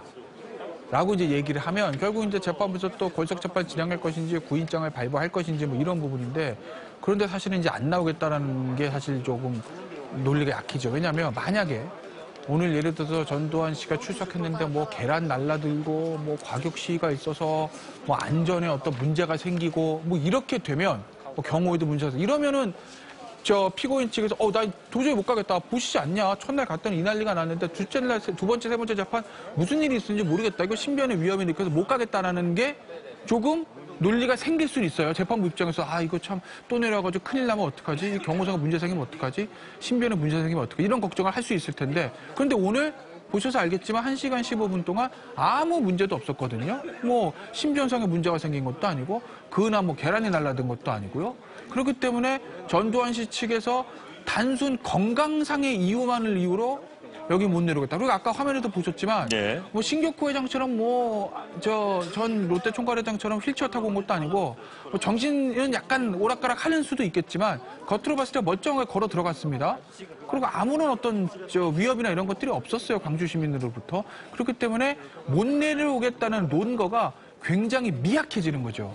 그렇다고 보면 재판 변호인 측에서 어떤 논거를 대더라도 재판부 입장에서는 출석을 명할 가능성은 저는 높다고 봅니다. 재판부가 다음에도 전두환 씨 피고인이 반드시 공판에 나와야 한다. 왜 오늘 수월하게 진행이 됐거든요. 오늘 구인장 발부했다는 얘기는 없어요. 그렇죠. 오늘 나왔기 때문에. 오늘 나왔기 때문에 일단 논거는 약해지는 건데. 그러면 다음에 만약에 안 나온다고 한다면 다음 공판은 일단 열린 다음에 피고인이 나오지 않았기 때문에 나는 할 수가 없다. 뭐 그건 재판부 선택인 발부하겠다. 뭐 그럴 수 있는 다음에 거죠. 다시 연다. 이럴 수도 있는 그럴 거네요. 수도 있는 거죠. 오늘 마지막에 재판장이 변호인의 전두환 씨 측의 주장을 요약을 한 이 부분이 바로 전두환 씨의 주장이라고 봐도 틀리지 않을 것 같습니다. 일단 첫 번째, 헬기 사격은 없었다. 시청자 여러분 지금 잠깐 검은 화면이 나갔습니다. 현장에서 화면이 송출되는 거기 때문에 현장 상황에 따라서 화면이 끊기기도 합니다. 다시 한번 시청자 여러분의 양해를 부탁드리도록 하겠습니다. 기총소사 없었다라고 하는 게 변호인들의 주장 맞지 않느냐. 그리고 설사 기총사격이, 헬기 사격이 있었다고 하더라도 적어도 고 조비오 신부가 얘기했던 5월 11일 오후 그 시간에는 없었다라고 하는 게 변호인의 주장이냐. 이렇게 정리를 하나 했고요. 변호인이 맞다. 정두교 변호사가 맞다고 이야기를 했습니다. 그리고 피고인은 전두환 씨는 헬기 사격이 없었다고 믿을 수밖에 없었기 때문에 일단 고의성이 없었다. 두 번째는 고의성이 없었다는 주장을 하고 있는 겁니다.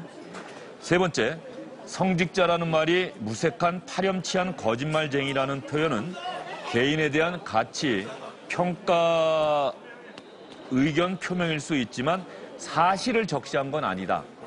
평가나 의견의 표명일 뿐이다. 이렇게 재판부가 정리했더니 또 거기에 대해서 변호인이 맞다. 그래서 마지막으로 이 법적인 부분을 빠져나가기 위해서 변호인이 이런 전략을 쓰는 것 같습니다. 그래서 변호인은 모욕죄는 될 수 있을지언정 사자 명예훼손은 아니다라고 주장하는 거지요 라고 했더니 변호인이 맞습니다라고 답변을 했고요. 무엇보다도 이 마지막 부분 아직 역사적으로 사실이 확정되지 않은 사안에 대해서 개인의 의견 표명, 이 부분은 죄가 되지 않는다는 게 변호인의 주장인 것 같다. 재판부가 이렇게 요약을 했네요. 일단 그 전두환 측의 입장을 저희들도 이해할 수 있는 범위 내에서 주장을 한 것 같고요.